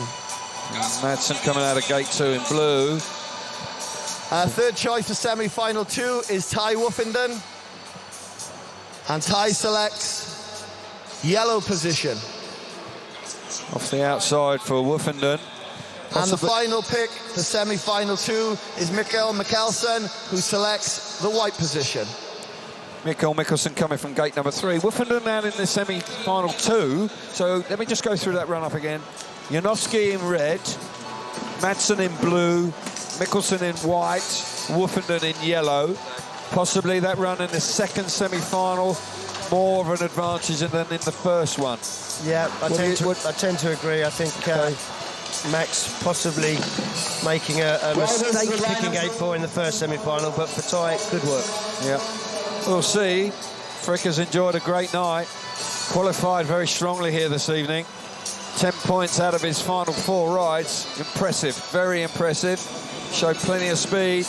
But you're going to need it now because you're coming up against the main man, the man that really is the red-hot favourite to win his 3rd World Championship. A Polish rider has not won here in the Narodowy. They're looking strong. They've got 3 representatives in the semi-finals, so they've got a good chance of a finalist here this evening, that's for sure. The crowd will want it, they'll expect it.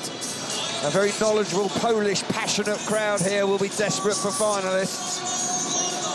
Śmazlik there, coming out of gate number 1. He's enjoyed that on 2 occasions earlier. He's dropped points. Yeah, he's been in the thick of it.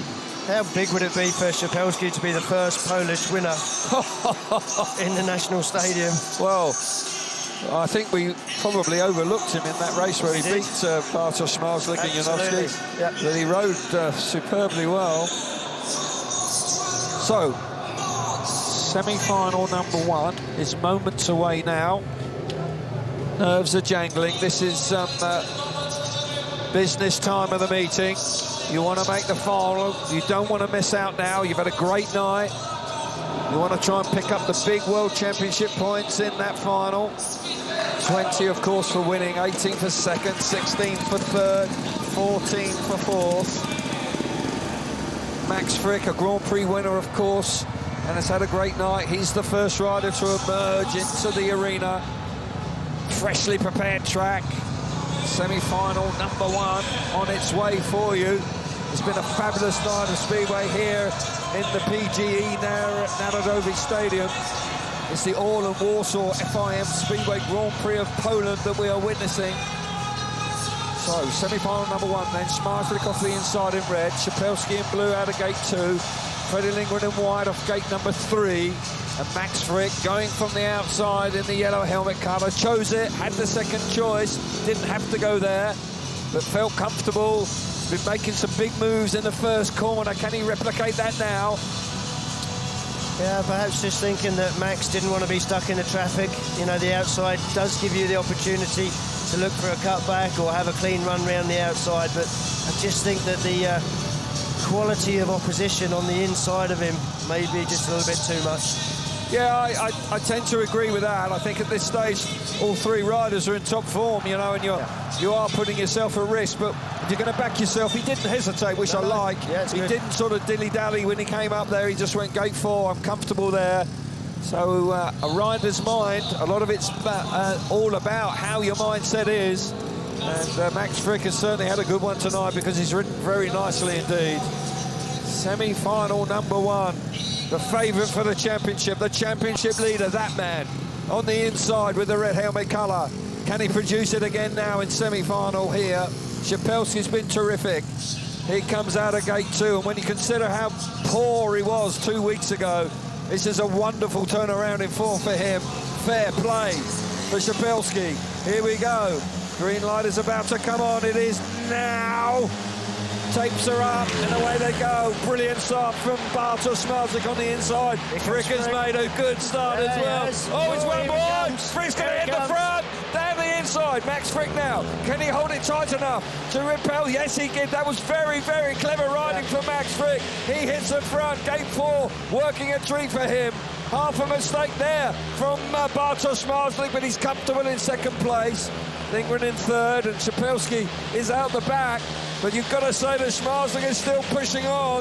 Frick's out in front, but it's looking like those 2 boys are going to make the final. Yeah, Frick and Śmazlik just opened up a gap immediately on the first lap. Oh, Śmazlik! Oh, that's a big mistake. Almost puts it on the floor. Yeah, here comes Lindgren. Oh, he's not going to give in. He's coming back. Śmazlik round the outside. Less than half a lap to go. Is that mistake going to cost him? It's looking like it is. Oh, my goodness gracious me, what a shock. Brilliant stuff from Max Frick.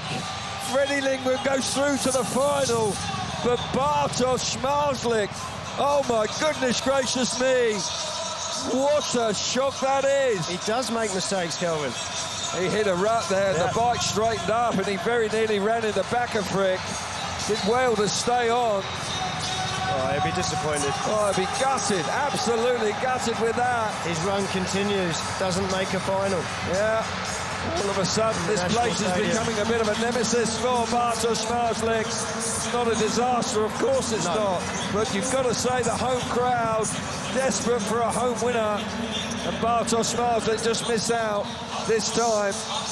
Max Frick, wow, what a ride from him through to the final tonight. Freddie Lindgren coming through in second place, benefiting from the mistake from Bartosz Śmazlik in third place, and Szczepelski, his run runs out in semi-final number 1. What a race this is. This was quite a shock. Yeah, absolute cracking race. Smarslik looks like he's got it won from the inside gate, makes a cracking start from there. But Max Frick makes a good enough one, and that's the mistake. That's the first mistake from Smarslik, which allows Max Frick for a decent run up the inside and get himself in front. We can see going around the first turn. At this point, you've got to say, track's been graded, it's all Smarslik, but he just picks up tiniest of ruts. And he knows he's made the mistake. He tries to keep the bike down low to stop Max Frick, but Max has just got the speed. And great ride from Max Frick. He steams up the inside, straightens Smarslik up there. He has to straighten up. I thought that was very clever, the way he killed his speed going into turn 3. If he'd run wide there, Smarslik would have been ready to pounce. Yeah, 100%. Scrubbed his speed off, and there's the mistake. Just grabs a load of traction from a rut. Does very, very well to miss the back of Frick. But Freddie Lindgren, he didn't need a second invitation. And he does very well to stay on down there. He could easily have gone down with the front wheel washing out underneath him. But you've got to say that they're disappointed, clearly disappointed, the Smarslik crew. Well, so that's done and dusted. Three Polish riders in the semi-finals, and the first two have gone out. Yeah, and that was a surprise. Janowski here now carrying the weight of a nation in semi-final number 2. Here they come. Woofenden turned his night around with 2 very good wins off gate number 1. Can he produce in the second semi-final off gate number 4? A big change of equipment. This would do his confidence so much good if he could finish his night off with a couple of wins here. Absolutely right. There's one here on 2 occasions before. Woofenden knows what it takes. Not fright to win, of course. So semi-final number 2. Riders are now up at tapes. And as I said before, the weight of the nation is on Janowski on the inside. Can he come up good now? Janowski's in red on the inside. Leon Madsen in blue, gate 2. Mikkel Mikkelsen, gate 3 in white. And Ty Woofenden, the 3-time former world champion, a 2-time winner in this stadium, goes from the outside in yellow. Wow. Great lineup for semi-final number 2. Plenty of gardening going on as well. Yeah, well, those ruts are pretty deep, so you've got to take a bit of time to make sure you pick a straight one that's not too deep. You don't want to ground out the footrest and the exhaust pipe. And so, yeah, it's worth using all the time you've got on the clock, which is running down 48 seconds now. Not too much longer to go before we'll be underway. Woofenden just doing a turnaround, back off his bike. And the clock is ticking, but they've still got just about enough time. Riders clearly very conscious of where they're starting from here. Temporary track, ruts have really developed over the evening, pounding the dirt back in with their steel shoes. Really do want to get some purchase to get that drive away from the tapes as they go up. Such an important part of the race, of course, that start. Janowski quite possibly in the box seat on the inside. Can he produce now? He's had a blip this evening where he missed out in 1. Bounced back with a stunning ride in his 5th qualifying heat. Semi-final number 2 then. Green lights on, tapes are up and away we go. Great start from Mikkel Mikkelsen out of gate number 3. Fabulous stuff from him. Round the outside is Ty Woofenden, and he comes through now into 2nd place. But Mikkel Mikkelsen, superb out of gate number 3. Now Janowski coming up the inside of Ty Woofenden, bars himself back into 2nd place. Mikkelsen's out in front. Neil Madsen now into 2nd place. What a semi-final we've got here. Oh, this is cracking stuff. Madsen's pushing hard. Oh, there's contact there. He's not giving in, and you can bet Janowski's going to come back at him. Ty Woofenden now creeping around the curb, goes ahead of Janowski. This is disappointing for the Polish fans here in this stadium. Indeed it is. Janowski looking like he's going to miss out. Leon Madsen hanging on for 2nd place. Mikkel Mikkelsen out in front, and the 2 Danish boys are going to go through to the final. Janowski just about hanging on to 3rd place. Through the last corner, Mikkel Mikkelsen and Madsen through to the final. And Polish boys miss out. Well, I can't quite believe it. No. You know, the form of them throughout the night. You had to believe that one of them was going to make the final. And all 3 Polish riders miss out on the big final. So Poland would have to wait for another year before they get a winner here in the Narodowy. Congratulations to Mikkel Mikkelsen and Leon Madsen. Great stuff from them. Great stuff from them. Barely even break from the start. And but Mikkelsen just gets himself across. Does well from gate 3 there. Not a favoured gate at this stage of the meeting. But fantastic stuff. Look at the speed he generates in that first lap down the back straight. Pulls himself clear, but it's all going on behind him. With Janoski just getting trapped on the inside there. And Leon Madsen isn't even in the picture. No, he's nowhere. And he just creeps around the inside, makes the bike drive so hard. He's so good at that. And you wouldn't bet against him in the final. No, you would not. Out of the way. Excuse me, yeah, and that was not a ruthless move there from Leon Madsen, but you've got to say, when the final's on the line, that's what World Championship is all about. And Madsen's been in good form. He's healthier these days, and he's looking good. Makes the final here this evening. And he'll be very pleased with that. Missed out, of course, in Croatia. Finished 5th. Here's the result.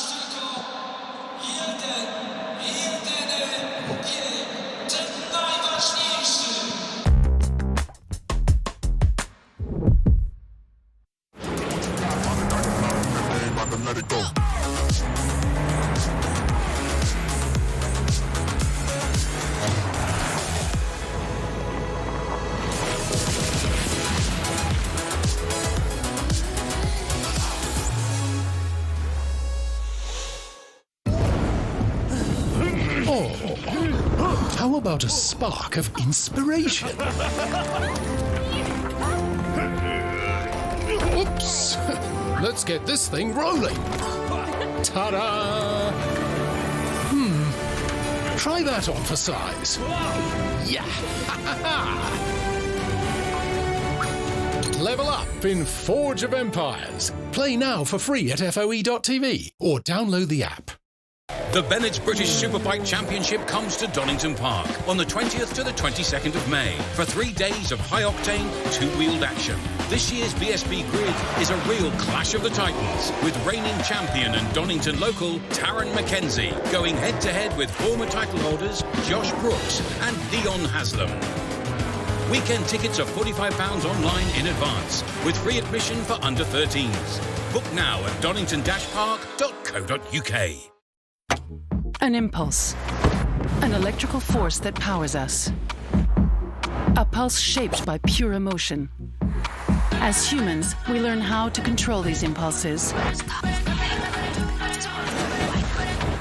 But nothing has the power to drive us further than the impulse within.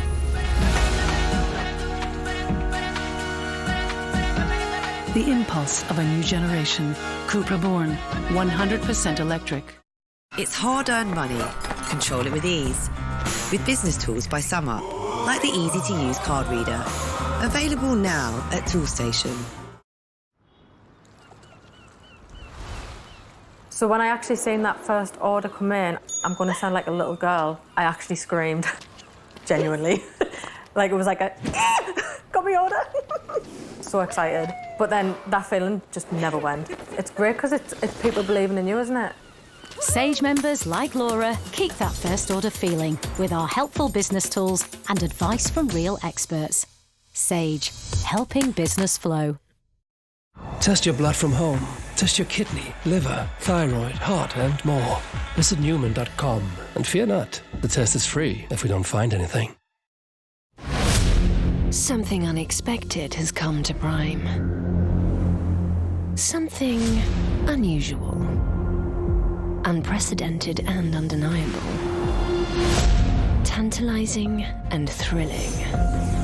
Something jaw-droppingly fast and mouth-wateringly fresh. Presenting groceries. Same-day delivery at no extra cost. Mind blown. Prime changes everything. Heard about GoDaddy Websites Plus marketing?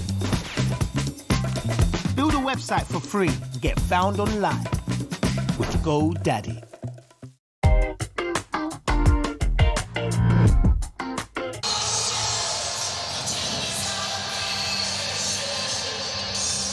So, not too much longer now before the final will be upon us. And it's not quite possibly the lineup for the final that we were expecting. But nonetheless, it's top quality. It's Scandinavian heavy. There's no doubt about that. with 2 Danish riders and a Swedish rider. First choice for the final gate selection is Max Frick. Please select your start colour. And Max has selected the yellow gate position. The outside gate, where he won the semi-final from, so more than happy to take it in the final. And the second to make his selection for the final is Mikael Mikkelsen.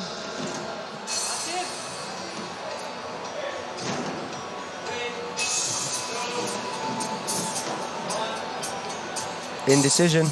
Yeah, not easy now. And Mikael selects red. Mikkelsen going off the inside gate. Wasn't sure. And he'll be hoping that he's made the right call. And third to make his selection for the final is Leon Madsen. Please select your colour.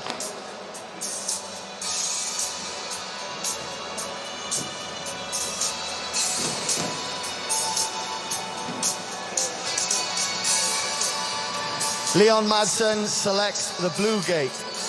Gate 2 for Leon.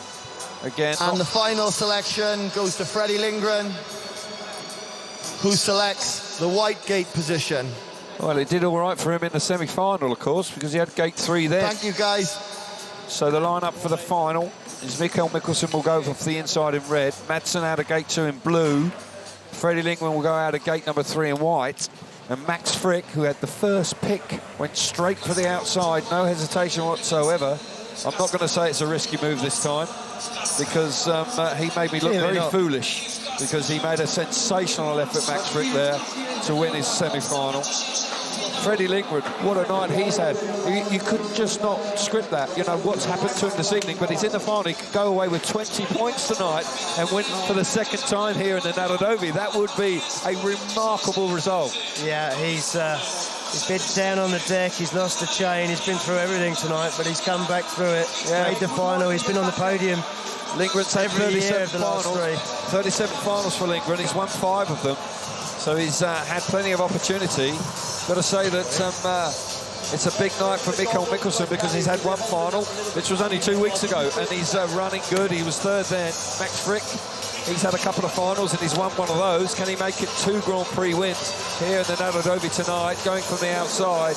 And Leon Madsen almost back to his very best. He's had 11 appearances in the final and he's won 3 of those, so he's not frightened of winning. No. And of course he's won here, and as you reminded me, Chris, he won 1 race here when he won the meeting. Of course, that was the final, so that was an incredible night for him. But could he do it again? He was ruthless in the semi-final, coming through to make sure he was here for the big showdown. As I said, it is Scandinavian heavy here with 2 Danish riders, a Swede, and the sole representative from Australia, Max Frick. Not quite possibly the lineup we expected to see, but nonetheless, a terrific final to finish the night off here in Warsaw. It's been a smashing night of Speedway, I've got to say. The noise, the atmosphere, the racing really has done it proud. So it's final time in Warsaw. It's prediction time, Kelvin. Oh, thanks, mate. It's not an easy call, but I'm going to go with Freddie Lindgren, just because of the roller coaster he's been on throughout the night. Here we see the lineup, Mikkelsen off the inside in red, Leon Madsen out of gate 2 in blue, Freddie Lindgren coming out of gate number 3 in white, and off the outside, Max Frick, who chose that. He had the pick, had the first pick, and it's final time in the Nadadovi in Warsaw. I'm going to go with Max Frick. I'm going to back him off gate 4. I knocked him for taking it in the semi-final. Yeah. I won't knock him this time. No, we can't do that now. He proved us all wrong now, and he did a marvellous job. Mikael Mikkelsen will be a danger, of course he is. On the inside, he hesitated, he wasn't quite sure, because he made such a great effort in semi-final number 2, coming out of gate 3. So here we see the boys just doing a little bit of gardening around. So Mikkelsen on the inside, Leon Madsen gate number 2 in blue, Freddie Lindgren gate 3 in white, and off the outside, Max Frick. They haven't track prep now, they leave it for the final. So there is a little bit of evolution that's gone on in the first 2 semi-finals. There is a bit of dirt out wide. Frick has used it beautifully tonight. He's got that bike working really well, but Frick also made a really good and clever move on that opening lap, where he closed the door on the opposition going into turn 3. Gate 4 just gives you those options. I think that's what he's after. Yeah, he likes that little bit of extra racing room.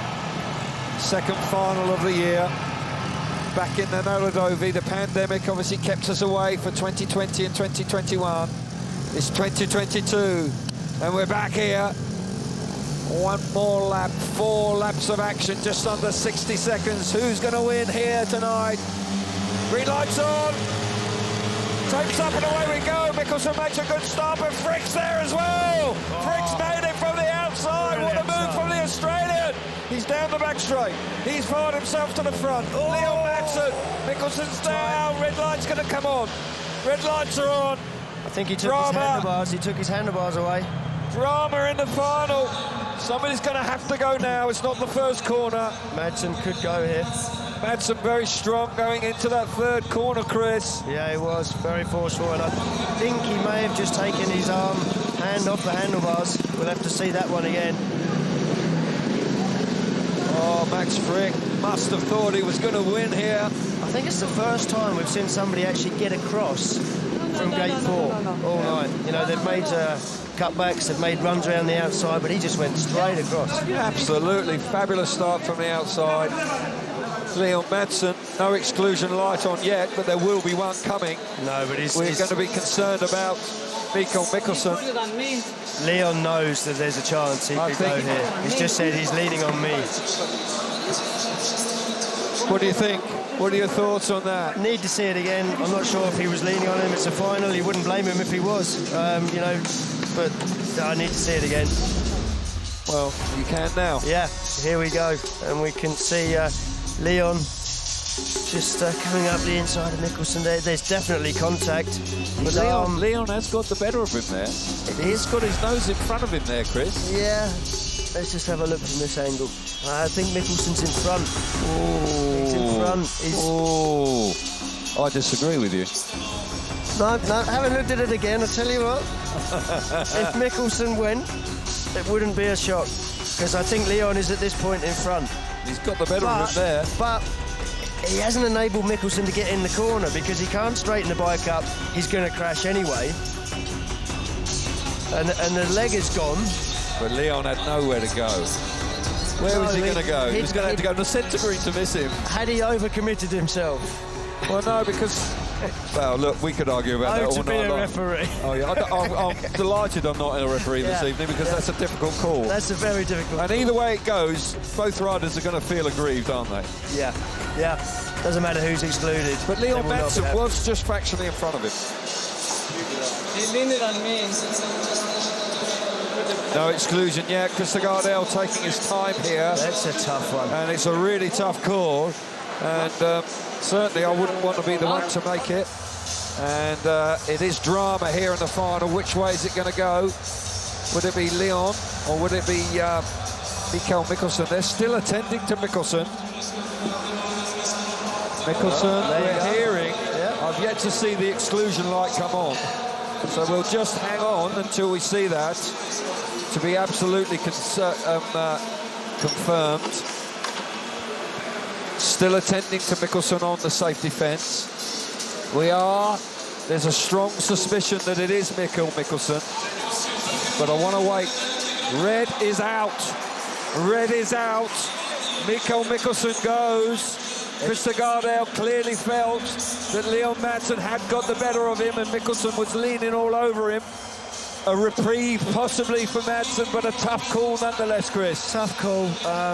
You know, I think at the end of the day, he could have gone either way with that one. He really could have gone either way with that one. Someone was going to miss out.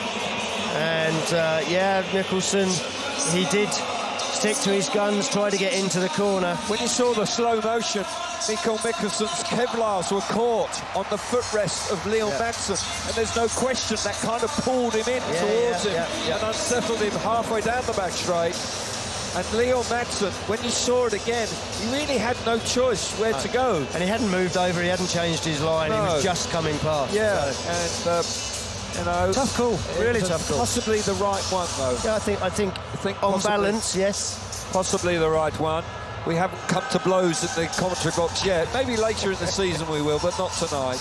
We're still It'll friends. happen. We're still friends. Here we see it again, Chris. Watch Kevlar's get caught on the bike, on the hand, on footrest now. You can see it there. And that definitely unsettles him. You see, it's almost pulling him off the bike. Yeah, he turns maybe a little earlier than he wants to, and it's that bit where Madsen's back wheel just takes his leg away that you think, well, it could be Madsen, but, you know, that really was a 50-50 call. Someone had to You know go. what, if he'd done his zip-up, it probably wouldn't have happened. Just the small things. It should have been old school and had the Kevlars inside the boot. Certainly. Tough one, though, for Mikkelsen, who finished third 2 weeks ago. He'll be desperately disappointed. He'll still pick up 14 World Championship points, and so that is some confidence. And so we have some concerns about Mikkel Mikkelsen. He hasn't made it back to the pits. And unfortunately for him, there is some concern about his health. So we are keeping our fingers crossed that all is well there. He's not actually laying down, but as I say, attention for Mikkel Mikkelsen is required. And possibly even if he'd been in the rerun, he may well not have been able to take his place in it, because it was a heavier fall than we first thought. Max Frick. I mean, Max Frick had made a sensational start. Best start of the But night. you know what? This is a sort of time when an experienced head may just come to the fore, because Freddie Lindgren has got a second chance here. Yeah. And Max Frick must have felt that he had this race in his back pocket. He must have felt that he was going to win the Grand Prix from there. As you said, he was the first rider all night long to have actually got across from gate 4. Yeah, clear start. I think Mikkelsen's exclusion probably is advantaged Madsen as far as the first turn goes. He's got no one on the inside of him now. So it's almost like coming from gate 1. I'll tell you what, I don't think he'd been able to be in the final anyway. He looks in a lot of discomfort. Yeah, I think the left arm is obviously clearly a problem. And Phil Morris there, Hans Nielsen on the left there with the red top on, the Danish team manager. Concern on his face. And we keep our fingers crossed that Mikkel Mikkelsen can make it. I'll tell you what, he's unsteady on his feet, isn't he? He really has taken a heavy blow there, Chris, and that is of some concern. I'm surprised they haven't actually put him on the stretcher and lifted him off, but clearly wanted to make his exit on his own 2 feet. And an appreciative crowd there just applauding him away. Nobody's left, and that's to the credit of the Polish crowd. They haven't got a representative in the final, but they're here to see it right through to the conclusion. So we've got a rerun with 3 riders here. So all riders are going to be on the rostrum as long as they... Yeah, Lindgren guaranteed a 4th rostrum on the trot here in the... good stat, loving it. Loving your work, Chris. And as I say, I just got a feeling, I don't know why, but it's just the sort of thing now with this rerun. He might just pop up and win this now, but I'm sticking with Max. Yeah, I can understand that entirely, you know, the start he made. Although, I do feel that Madsen's been given an advantage now without having a rider on the inside of him. Yeah, but time will tell. So now, it's a shame we haven't got 4 representatives here, but here we see it's final, and it's the restart. And 4 more laps of action here in Poland, in Warsaw, to find the winner of the night. These 3 riders are guaranteed a rostrum spot, of course. We just don't know what order they're going to finish in. And Leon Madsen just making his way round. It's been a good night for Leon. He'll be delighted to be in the rerun for the final. Must have had his heart in his mouth. Must have felt that there was a good chance he was going to be thrown out of the race, but he's in. He's on gate 2. And Leon Madsen has won here before, knows how to win the final. So second time of asking them. Madsen's in 2 in blue. Freddie Lingman will come out of gate number 3 in white. And Max Frick, who was sensational in the initial start of this final from gate 4. Can he reproduce that now? Often we see riders miss out second time of asking. It can happen to reproduce it again. Hence, I've just got a feeling about Freddie might just do something here, but, you know, if there's any justice, you'd like to think that Max Frick will hit the front now. Yeah, after the sort of start he made, I think it was the best start we've seen all night. Yeah, it was. And he made it at the right time. He did indeed, yes, absolutely. So, settling down. Look at all that dirt up against the safety fence there. Max Frick obviously clearly likes that. That's why he's chosen to go from there. And he really did get a jet-propelled start last time. Can he do it again? Start Marshall just keen for the riders to come forward. Nerves jangling. Keeping our fingers crossed that this is the last 4 laps of the evening. A clean run to the checkered flag and the winner on the night. So here we go. Final time in Warsaw. Away they go. And it's another great start from Max Frick off the outside. He's made it. He's hit the first corner in front. Leon Madsen's in second place. Freddie Lingman back in third, misses out. Max Frick, though, what composure. Wow, what a ride from him. He completes the first lap, he's in front. Leon Madsen's pushing hard in second place. Freddie's in third, but Max Frick looks like he's going to win here in the Narodowy. Yeah, fully committed. He's not riding defensively. He's on the edge of the dirt, mid-track, and he's building up plenty of speed. It's good to see Max riding like this. The Aussie champion deserves a little bit more than he saw in the first round with 2 points. He's going to take this one. Fantastic stuff from him. Super stuff from Max Frick out in front. He's at gate 4 for the last 3 outings. He had no hesitation to take that. He made an absolutely dream start away from the outside. And Max Frick is the winner in the Narodowy tonight. What a performance. He failed to score in his first ride, and the Australian champion has turned it on in fine style. And a fully deserved win. Had to do it the hard way, had to come out second time of asking. And they will be absolutely overjoyed. And 20 World Championship points for Max Frick. That's the most important thing, but what a place to take a victory. It's his second Grand-Prix win. And yeah, look, playing up to the crowd, great stuff. The crowd are disappointed in the fact that they haven't seen a Polish winner, but they've seen a fantastic race meeting. They have indeed. It's been a thoroughly enjoyable event. It really has been a sight to behold. The atmosphere, the track, the racing. It's been a super night at Speedway. And a terrific pleasure to be back here. The winner on the night, Max Frick, number 46. The team are delighted, of course they are. It's his second Grand Prix victory in his career. And what a stage to do it on. You can be rightly very, very proud to win here in the Narodowy. What a night for that young man, Max Frick. Terrific stuff, Chris. And such a turnaround in form. You know, his league form has not been particularly good. Obviously a disastrous first round in WARSAW. So to come out and ride the way he has ridden tonight. And his night started with a last place. You know, he's turned that around completely. Absolutely. Mikael Mikkelsen, although he wasn't in the final, he's got 30 World Championship points.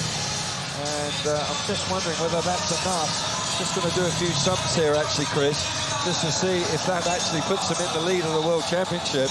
We haven't got that up on our screen at the moment, so we're going to have to do it the analog way. But Mikael Mikkelsen had 16 and 14, respectively, so 30 points. Got to say, sorry, excuse me, that's 28 points. So he's moved on to... It is 30 points. So 30 points to Mikael Mikkelsen. No, I think he's... So I think that will actually lead the World Championship. We'll see how many points that Bartosz Marslik got for 5th. He might be very, very close indeed. So he may well have 10 or 12, so it might just be Smarslik still leading away. Yeah, I think so. But here we see the rerun again. Yeah, another cracking start from Max Frick. It's always harder second time around, particularly with the disappointment of having a final that you're leading stopped But he does it all again. He says that bike is pulling his arms out on the way to the corner. He has got everything spot on by the end of the night, and a deserved winner. He pulled away in the end from his opposition. And another good night though for Leon Madsen. And Freddie Lindgren there just having to put the brakes on as they enter turn 3. Leon turning fairly early. Absolutely. And Leon Madsen, of course, who was under pressure, he might well have been thrown out.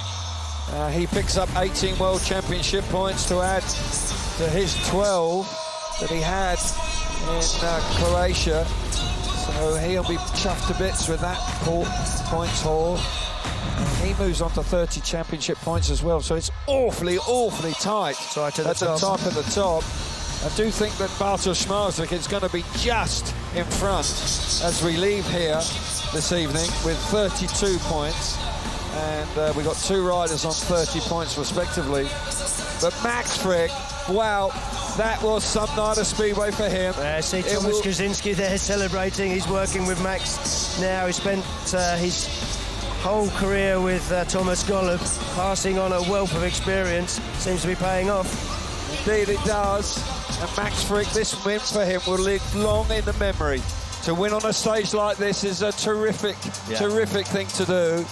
And here we see the points. As it's 32 points for Zmarzlik. He hangs on by the skin of his teeth, moving away from the Narodovi. Leon Madsen on 30, Mikkel Mikkelsen on 30, Janowski on 29, and Freddie Lindgren in 5th on 24. Max Frick, great move for him, up into 6th on 22. And you've got to remember the top 6 qualify straight through to next year's series, so that really is where you want to be.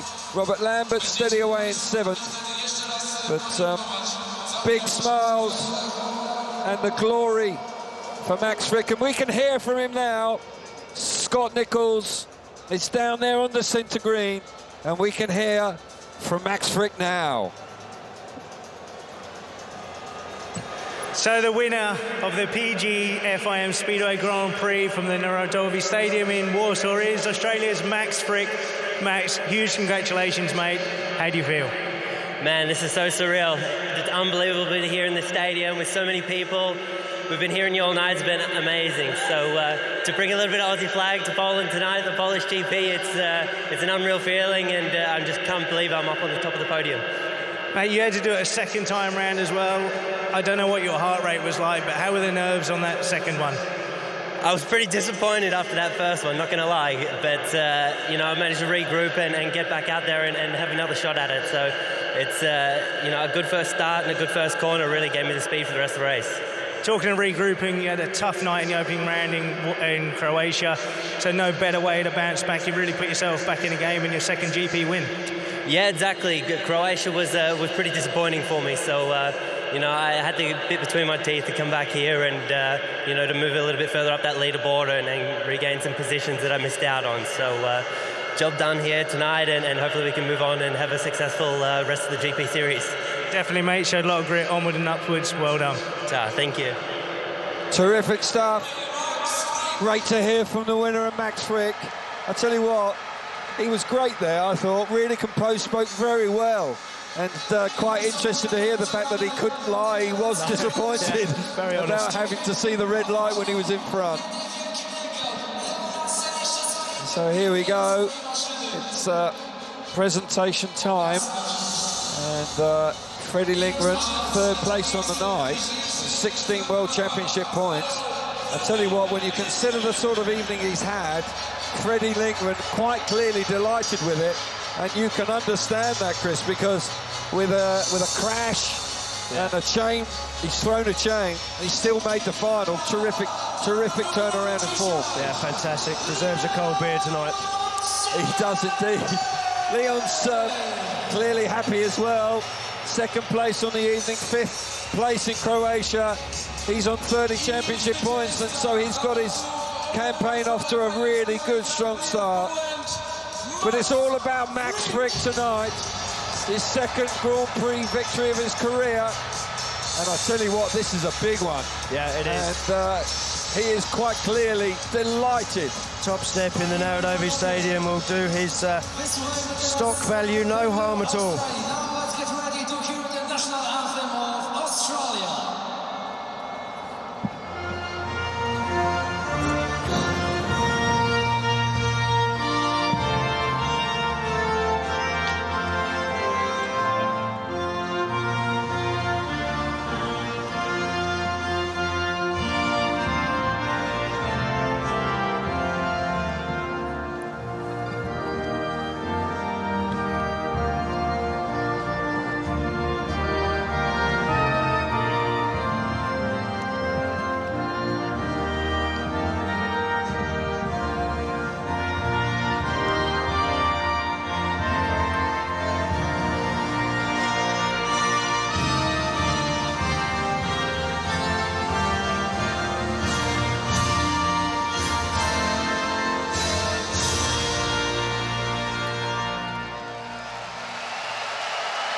Well, that's a very proud moment for that young Australian there on top of the box tonight.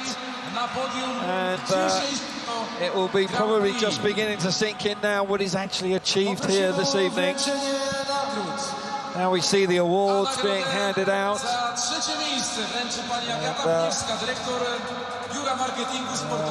Sponsors coming forward now to award the prize for third place on the evening to Freddie Lindgren. He'll be pleased with that. He's had a slow start to this year, but all of a sudden this week with a big score in Swedish League, backing it up with third place here in the Nairobi, he'll be chuffed with that. Mikael Sikora from the PZM president coming forward to give Leon Madsen second place on the night, and Madsen clearly chuffed to bits with his performance here this evening.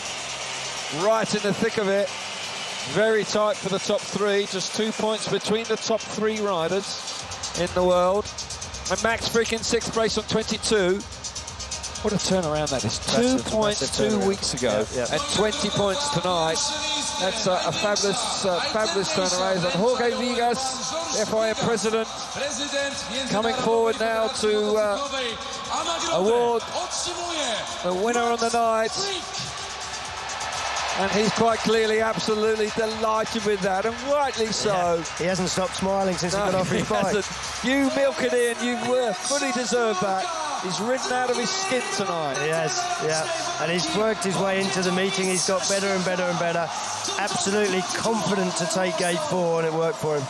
He did, yeah. And that, I give him a lot of credit for that, because I don't think every rider would have done that. No. I think he believed in that, had no hesitation, and absolutely flew away from there, not once, but twice. Yeah.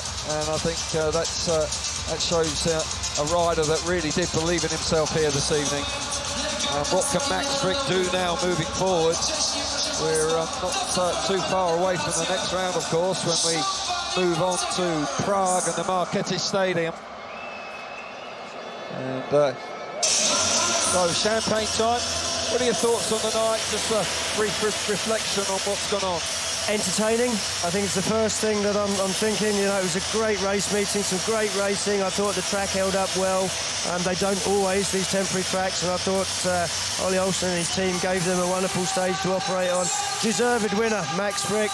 Disappointment for the Polish crowd. Again, they haven't got a Polish winner, but nonetheless, Max Frick deserved that. Yeah, can't disagree with any of that. Wonderful night of Speedway. We're going to see you in 2 weeks' time. You'll hear from us then when we move on to Prague and the Marchetti Stadium, where we're going to have a double header with the Under-21 World Championship going on the first night. Fabulous night of Speedway here in the PGE Narodowy Stadium in Warsaw. And it really has been a delight to be here, a privilege to be here. And the crowd, the stadium itself, we have witnessed a wonderful night of Grand-Prix World Championship Speedway. We will see you in a couple of weeks' time.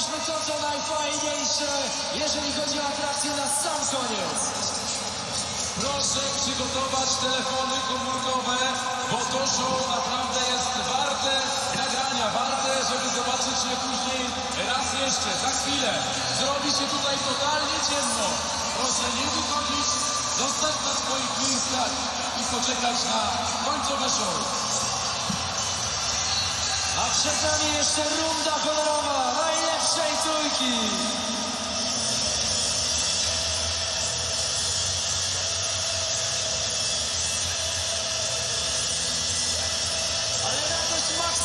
Jest nieprawdopodobna. Co to jest za historia? Pierwszoligowiec.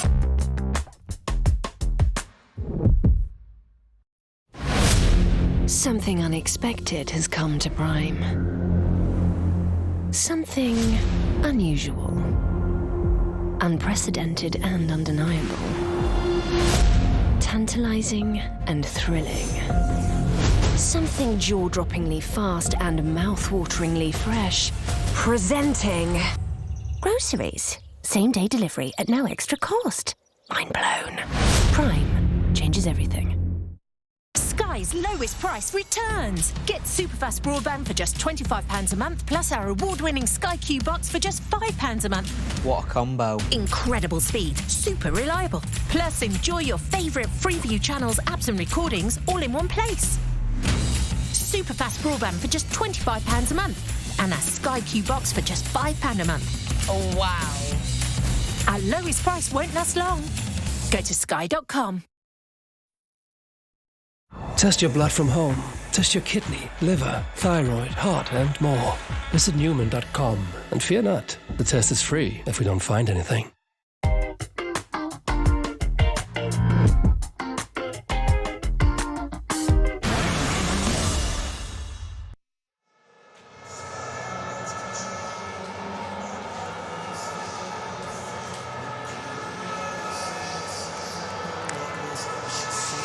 Hello everyone and welcome back to the pit area. FIM Speedway Grand-Prix Round 2 is a history now. What a night we've had tonight at the PGE Narodowy Stadium. It was full of action. It was a lot of great actions on the track between the riders. We've had a big crowd tonight in PGE Narodowy and we would love to see that all one more time. Let's get back to a little bit of a highlights together with Calvin Tatum and Chris Lewis. Bit against it. There we see the gladiator. You get hit in the back or the worst, the head by the engine, but that happens so quick. I mean, these engines now, high revving, volatile things. He had absolutely running repairs to the track there, just putting. And then the chain becomes unaligned on the sprocket, and it's just thrown it. It's exactly as he hits the rut. It's the rear chain. It's the rear chain. It's the rear chain coming off. The bike just twists a little bit when it hits the rut. They're very flexible, these bikes. They're not. It again. What do you think of this, Chris? Yeah, Jason's in white here, comes off gate 3.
And now we're going to take a look at the official standings after round 2 of FIM Speedway Grand Prix.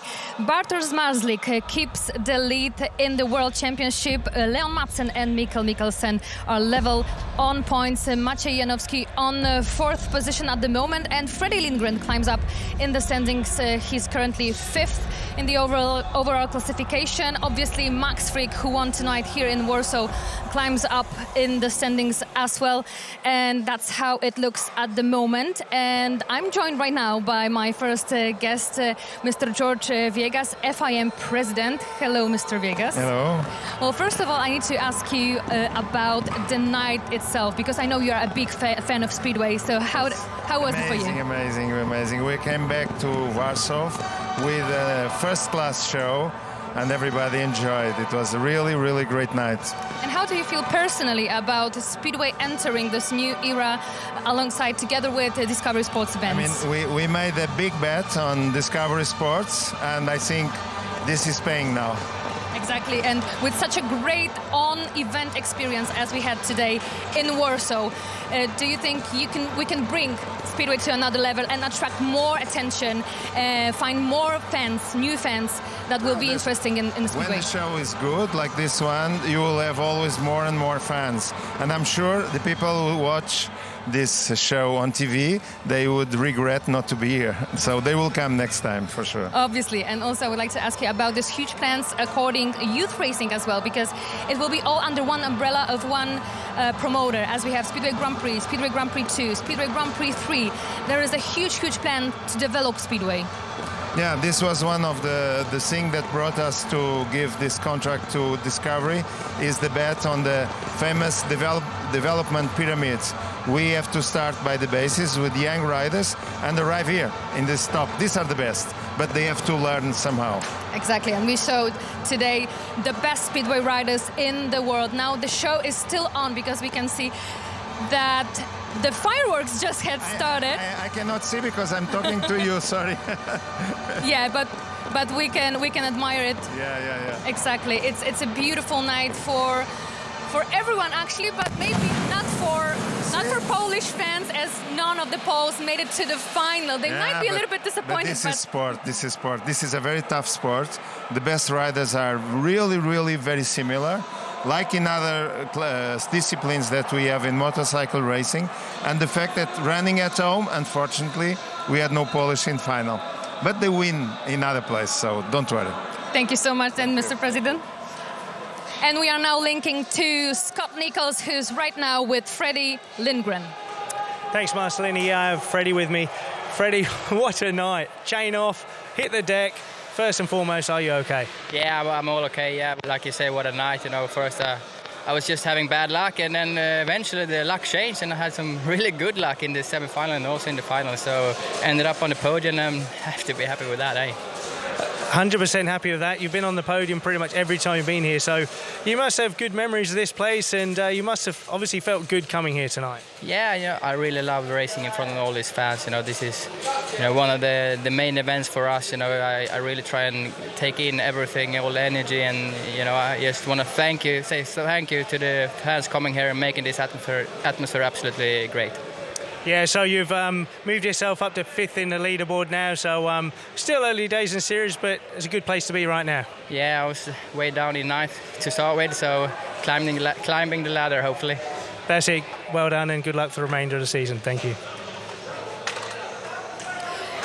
And I'm joined with Max Frick, the winner of tonight. Max, massive congratulations to you. It's your second win in the Speedway Grand Prix series, and in such a great, magnificent stadium as Warsaw PGE Narodowy is. It must be a great feeling for you at the moment. Yeah, it's been a long time between drinks of the champagne on the top of the podium, but I'm so excited to be back up on top. And here in Warsaw, it's one of the biggest GPs on the calendar, so what a great one to do it at. I'm just wondering, how did you feel right before the start? Because obviously such a big crowd must be a little bit must give a little bit of a pressure on every rider. So how did you feel right before? I really try and enjoy the moments when I go out to these GPs, and we have a huge stadium here and it's packed, and there's so much noise. I try and take a moment to enjoy it, enjoy the fans here and the effort that they go into to come out and watch us race, and they're so enthusiastic. It's great. And what can you say about the night from your perspective? It's been a little bit of an ups and downs, more ups obviously, but you knew when to hold that pressure, especially for example in hit number 20, your excellent battle against Bartosz Zmarzlik. You had to also repeat twice your great starts in hit 6, as I remember correctly, and in the final race when it was interrupted by the crash between Madsen and Mikkelsen. So how to hold that pressure? It was tough, even when it came down to gate positionings. Having first choice in that final, the inside had been so good all night, but I felt really good from the outside, so I kind of went with my gut there a little bit, and it worked out for me. So it's been a tough night. There's a lot of reruns and a couple of them in my races. So to be in front and when the race stops, it's really important just to kind of go back, regroup, try and forget about it maybe, and kind of just continue to think forward and on to the next one. So to your opinion, what was crucial tonight at this track? Sorry? What was crucial tonight? Starts were really important, but being smooth on track, it did create a few ruts and bumps early on, down low on the track. And the dirt line was there some races and it wasn't there others, so it was really important to read the track heat by heat and see where the dirt was moving to and how the track was changing. Thank you so much once again. Now it's time for a celebration, Max. Thank you so much. Good luck in the upcoming events. Thank you so much. And I'm going to welcome Scott Nichols here. Hello, Scott. Good job done. Of course, Max. Well done, mate. Max just did a massive job here tonight. He did. It was a huge effort. I heard him talking just then, to do it twice off gate 4. Everyone was banging on about gate 1 all night, how good it was, and he showed a lot of calm, a lot of confidence, and to do it twice off gate 4, he fully deserved that win. Exactly, and that excellent race against Bartosz Zmarzlik in hit number 20. And actually about Bartosz Zmarzlik I would like to talk to you about, because it is a little bit of a disappointment, especially for the fans here, I guess. But what do you think, what might have gone wrong for him? Just one small mistake. I think with Bartosz, what we love about him is that he races every race 100%, and I think he's one of those riders that is at his best when he's on the edge. Sadly, with the track tonight being that little bit tricky, he just went in that corner a little bit hot. Max read it perfectly. He knew where he was coming. He slowed his speed. That caused Zmarzlik to kind of almost panic a little bit, and we're so used to seeing him do that but recover, but he couldn't. Obviously, the other guy was there to pounce, and Zmarzlik went out. But I think where that all went wrong in the first place was on the first lap. Zmarzlik has this amazing style with his feet off the footrest all the time, but I think when he exited that first turn, when the bike lifted and he had this right foot off the footrest, that's where he lost that control and lost the momentum, and that was where he lost the final. And we're going to hear from Leon Madsen soon, so just a quick word about Leon. How did you find his performance tonight? Well, it was pretty good. I think he should have bought a lottery ticket tonight, because it was the final, when it's like that, it's a real 50-50, and it's hard to see anybody go out, and 60-40 straight down the middle. But no, interestingly, he had another go at it and had a good Grand Prix. Leon, congratulations. It was a tough night. I'm sure you agree, because the battle was down to the wire. It was very hard to compete here tonight, as we take all the riders with his best form. And how did it work from your perspective? Yeah, I feel like it's been a little bit like a roller coaster meeting for me. I started out very well, felt very fast, had good starts and everything, and then suddenly, boom, you make a zero. And you start to doubt, everything, what you do with the bikes and stuff like that. But then we came back, and then again I had some problems, and I started a little bit struggled with my starts, with my gating, and I don't know really why. I think the starts out there start to get more slick or something, and it didn't suit me very well. So, from that moment we had to really dig deep and fight a lot on the track, like I've done in the past, and I prefer make good starts and don't have to fight so much on the track, but if we have to do that, I'll do that, to win. And, those finals are always very tough, everybody give 110% to win, and And yeah, like Scott said, it's a 50-50. But really, I tried to avoid Mikkel. I was going left. I didn't. As you can see, when we went into the corner, I didn't went straight. I was going left, and he kept going left on me. So I'm happy that the referee. So for the people at home, they're showing the replay now, and like you said, the finals are cutthroat. There's no quarter given. Just talk us through it from your perspective. Yeah, but I don't even remember that well. Everything is so stressful in those indoor meetings with such a short track, technical track. Everything goes so fast. You don't have time to really reflect about your races. Everything goes so fast, boom, boom, boom, and then next heat goes. So, yeah, but I remember, we're going down the straight side by side. I'm not like behind him or anything. So we're going side by side a little bit, and I feel like he kept leaning left on me, and I tried to avoid him, but he kept leaning left on me, and so he kind of like. He provoked it, kind of, and yeah, I think he knew that if I passed him, that was it. Yeah. So. But also, our commentators said that it was a very hard call for a referee to decide, because it was like a little bit 50-50 situation. Yeah, but you had nowhere to go actually. I didn't have, if I shut off my throttle, I would lose that race. So. It's a final. You give it your all, and I did that, and I'm very happy with my second place today. I'm back on the top in the scoreboard and in the overall classification, and I'm happy to be there. Just quickly on the disqualification with the referee, I may be corrected, but I have spoken to a couple of referees, and the referee can actually put all four back after the first lap. So would you have said that would have been a fair decision if they had put you both back in the rerun? As it was so close, 50-50. Yeah, but I don't want to get into that. I'm not the referee. I'm just a rider, and I'm just doing my best to win every race. And I try to be fair. Like I said, if you look the race and going into that corner, I didn't went straight to the fence or something. I tried to keep it inside to really try avoid him, because I also know if he fall off, there's a chance that I get excluded, and I don't want that. So. Yeah, it's tough, It's a GP, it's the best riders in the world. Everybody is racing tough and hard, and everyone is good here and can win the meeting. So that's the GP. That's why it's so exciting for everyone to watch. Exactly, yeah. It is. That's the World Championship. Thank you so much, Leon. Congratulations once again. Thank you very much. Thank you. And now I would like to talk to you about Ty Wolfenden. He was struggling a little bit again with the setups. He had a great speed at the qualifying session, but something went wrong today. He couldn't adjust perfectly to this track. You have some insights about what happened. No, he couldn't, and it carried on from Croatia. He struggled there, and he's changed setups, and obviously did interviews earlier saying it's hard to adjust to a new engine, 3 new engines at a Grand Prix. You need to get some time on them and practice, but he was quick in practice, so you would think he would be good in the meeting, but it started off shockingly bad.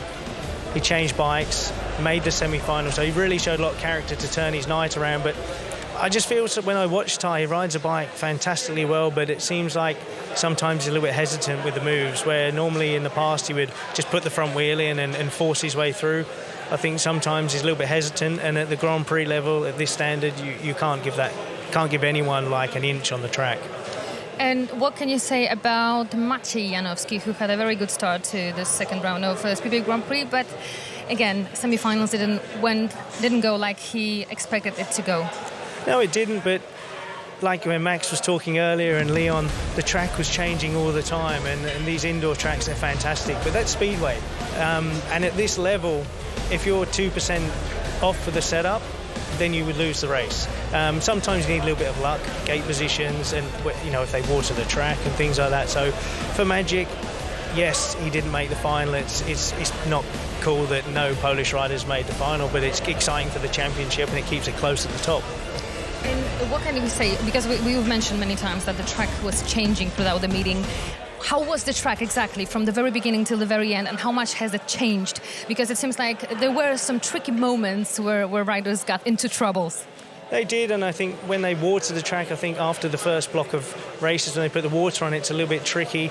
And I have to say that in the instant when Dudek lifted in the corner, I think he comes out of the corner, he lifts. Jack Holder does a great job to lay the bike down, as you'll be able to see. But I think that kind of spooks a few of the riders, unsettles them a little bit, makes them a little bit unsure about how to attack that corner for a few races. You saw a few riders a little bit tentative in that corner until the meeting settled down, and then they got back into the racing that we love to see. And one last question, because I need to mention Freddie Lindgren, one of the heroes of tonight, because it went really with mix of emotions for him, because he had a little bit of a troubles, he had a crash, but at the same time he managed to win his races, and finally he ended up this night at the rostrum. What a night for Freddie. It was a huge night for Freddie. I mean, he had everything, didn't he? Bike problems, crashes. It showed an awful lot of determination, a lot of mental strength to bounce back from that. A lot of riders would have probably, put their head down and given up. But he showed the character he's got. He shows he wants to be a world champion on a tricky track as well. So he rode fantastically well, and he's got a brilliant track record here too. So roll on for next year. He'll come back and be another contender. Thank you so much, Scott, for your insightful analysis. It's a real pleasure to talk to you. And now we're going to take a look once more at the standings of the World Championship. As I said before, Bartosz Marslik keeps the lead, and Leon Madsen, Mikkel Mikkelsen are leveled right now with 30 points. Magic on fourth at the moment, and Freddie Lindgren fifth, winning having this third position tonight in Warsaw. And we just like to remind you that in 2 weeks' time we're going to all meet in Prague for the third round of FIM Speedway Grand Prix, and we hope you're going to join us there as well. We hope you had a great time watching this round here in Warsaw, because we definitely had a great night tonight. Oh, it's a fantastic night. Never fails to deliver. The atmosphere is unreal, and can't wait for Prague. We can't wait for the next event to come up. Thank you so much for being with us, and see you next time.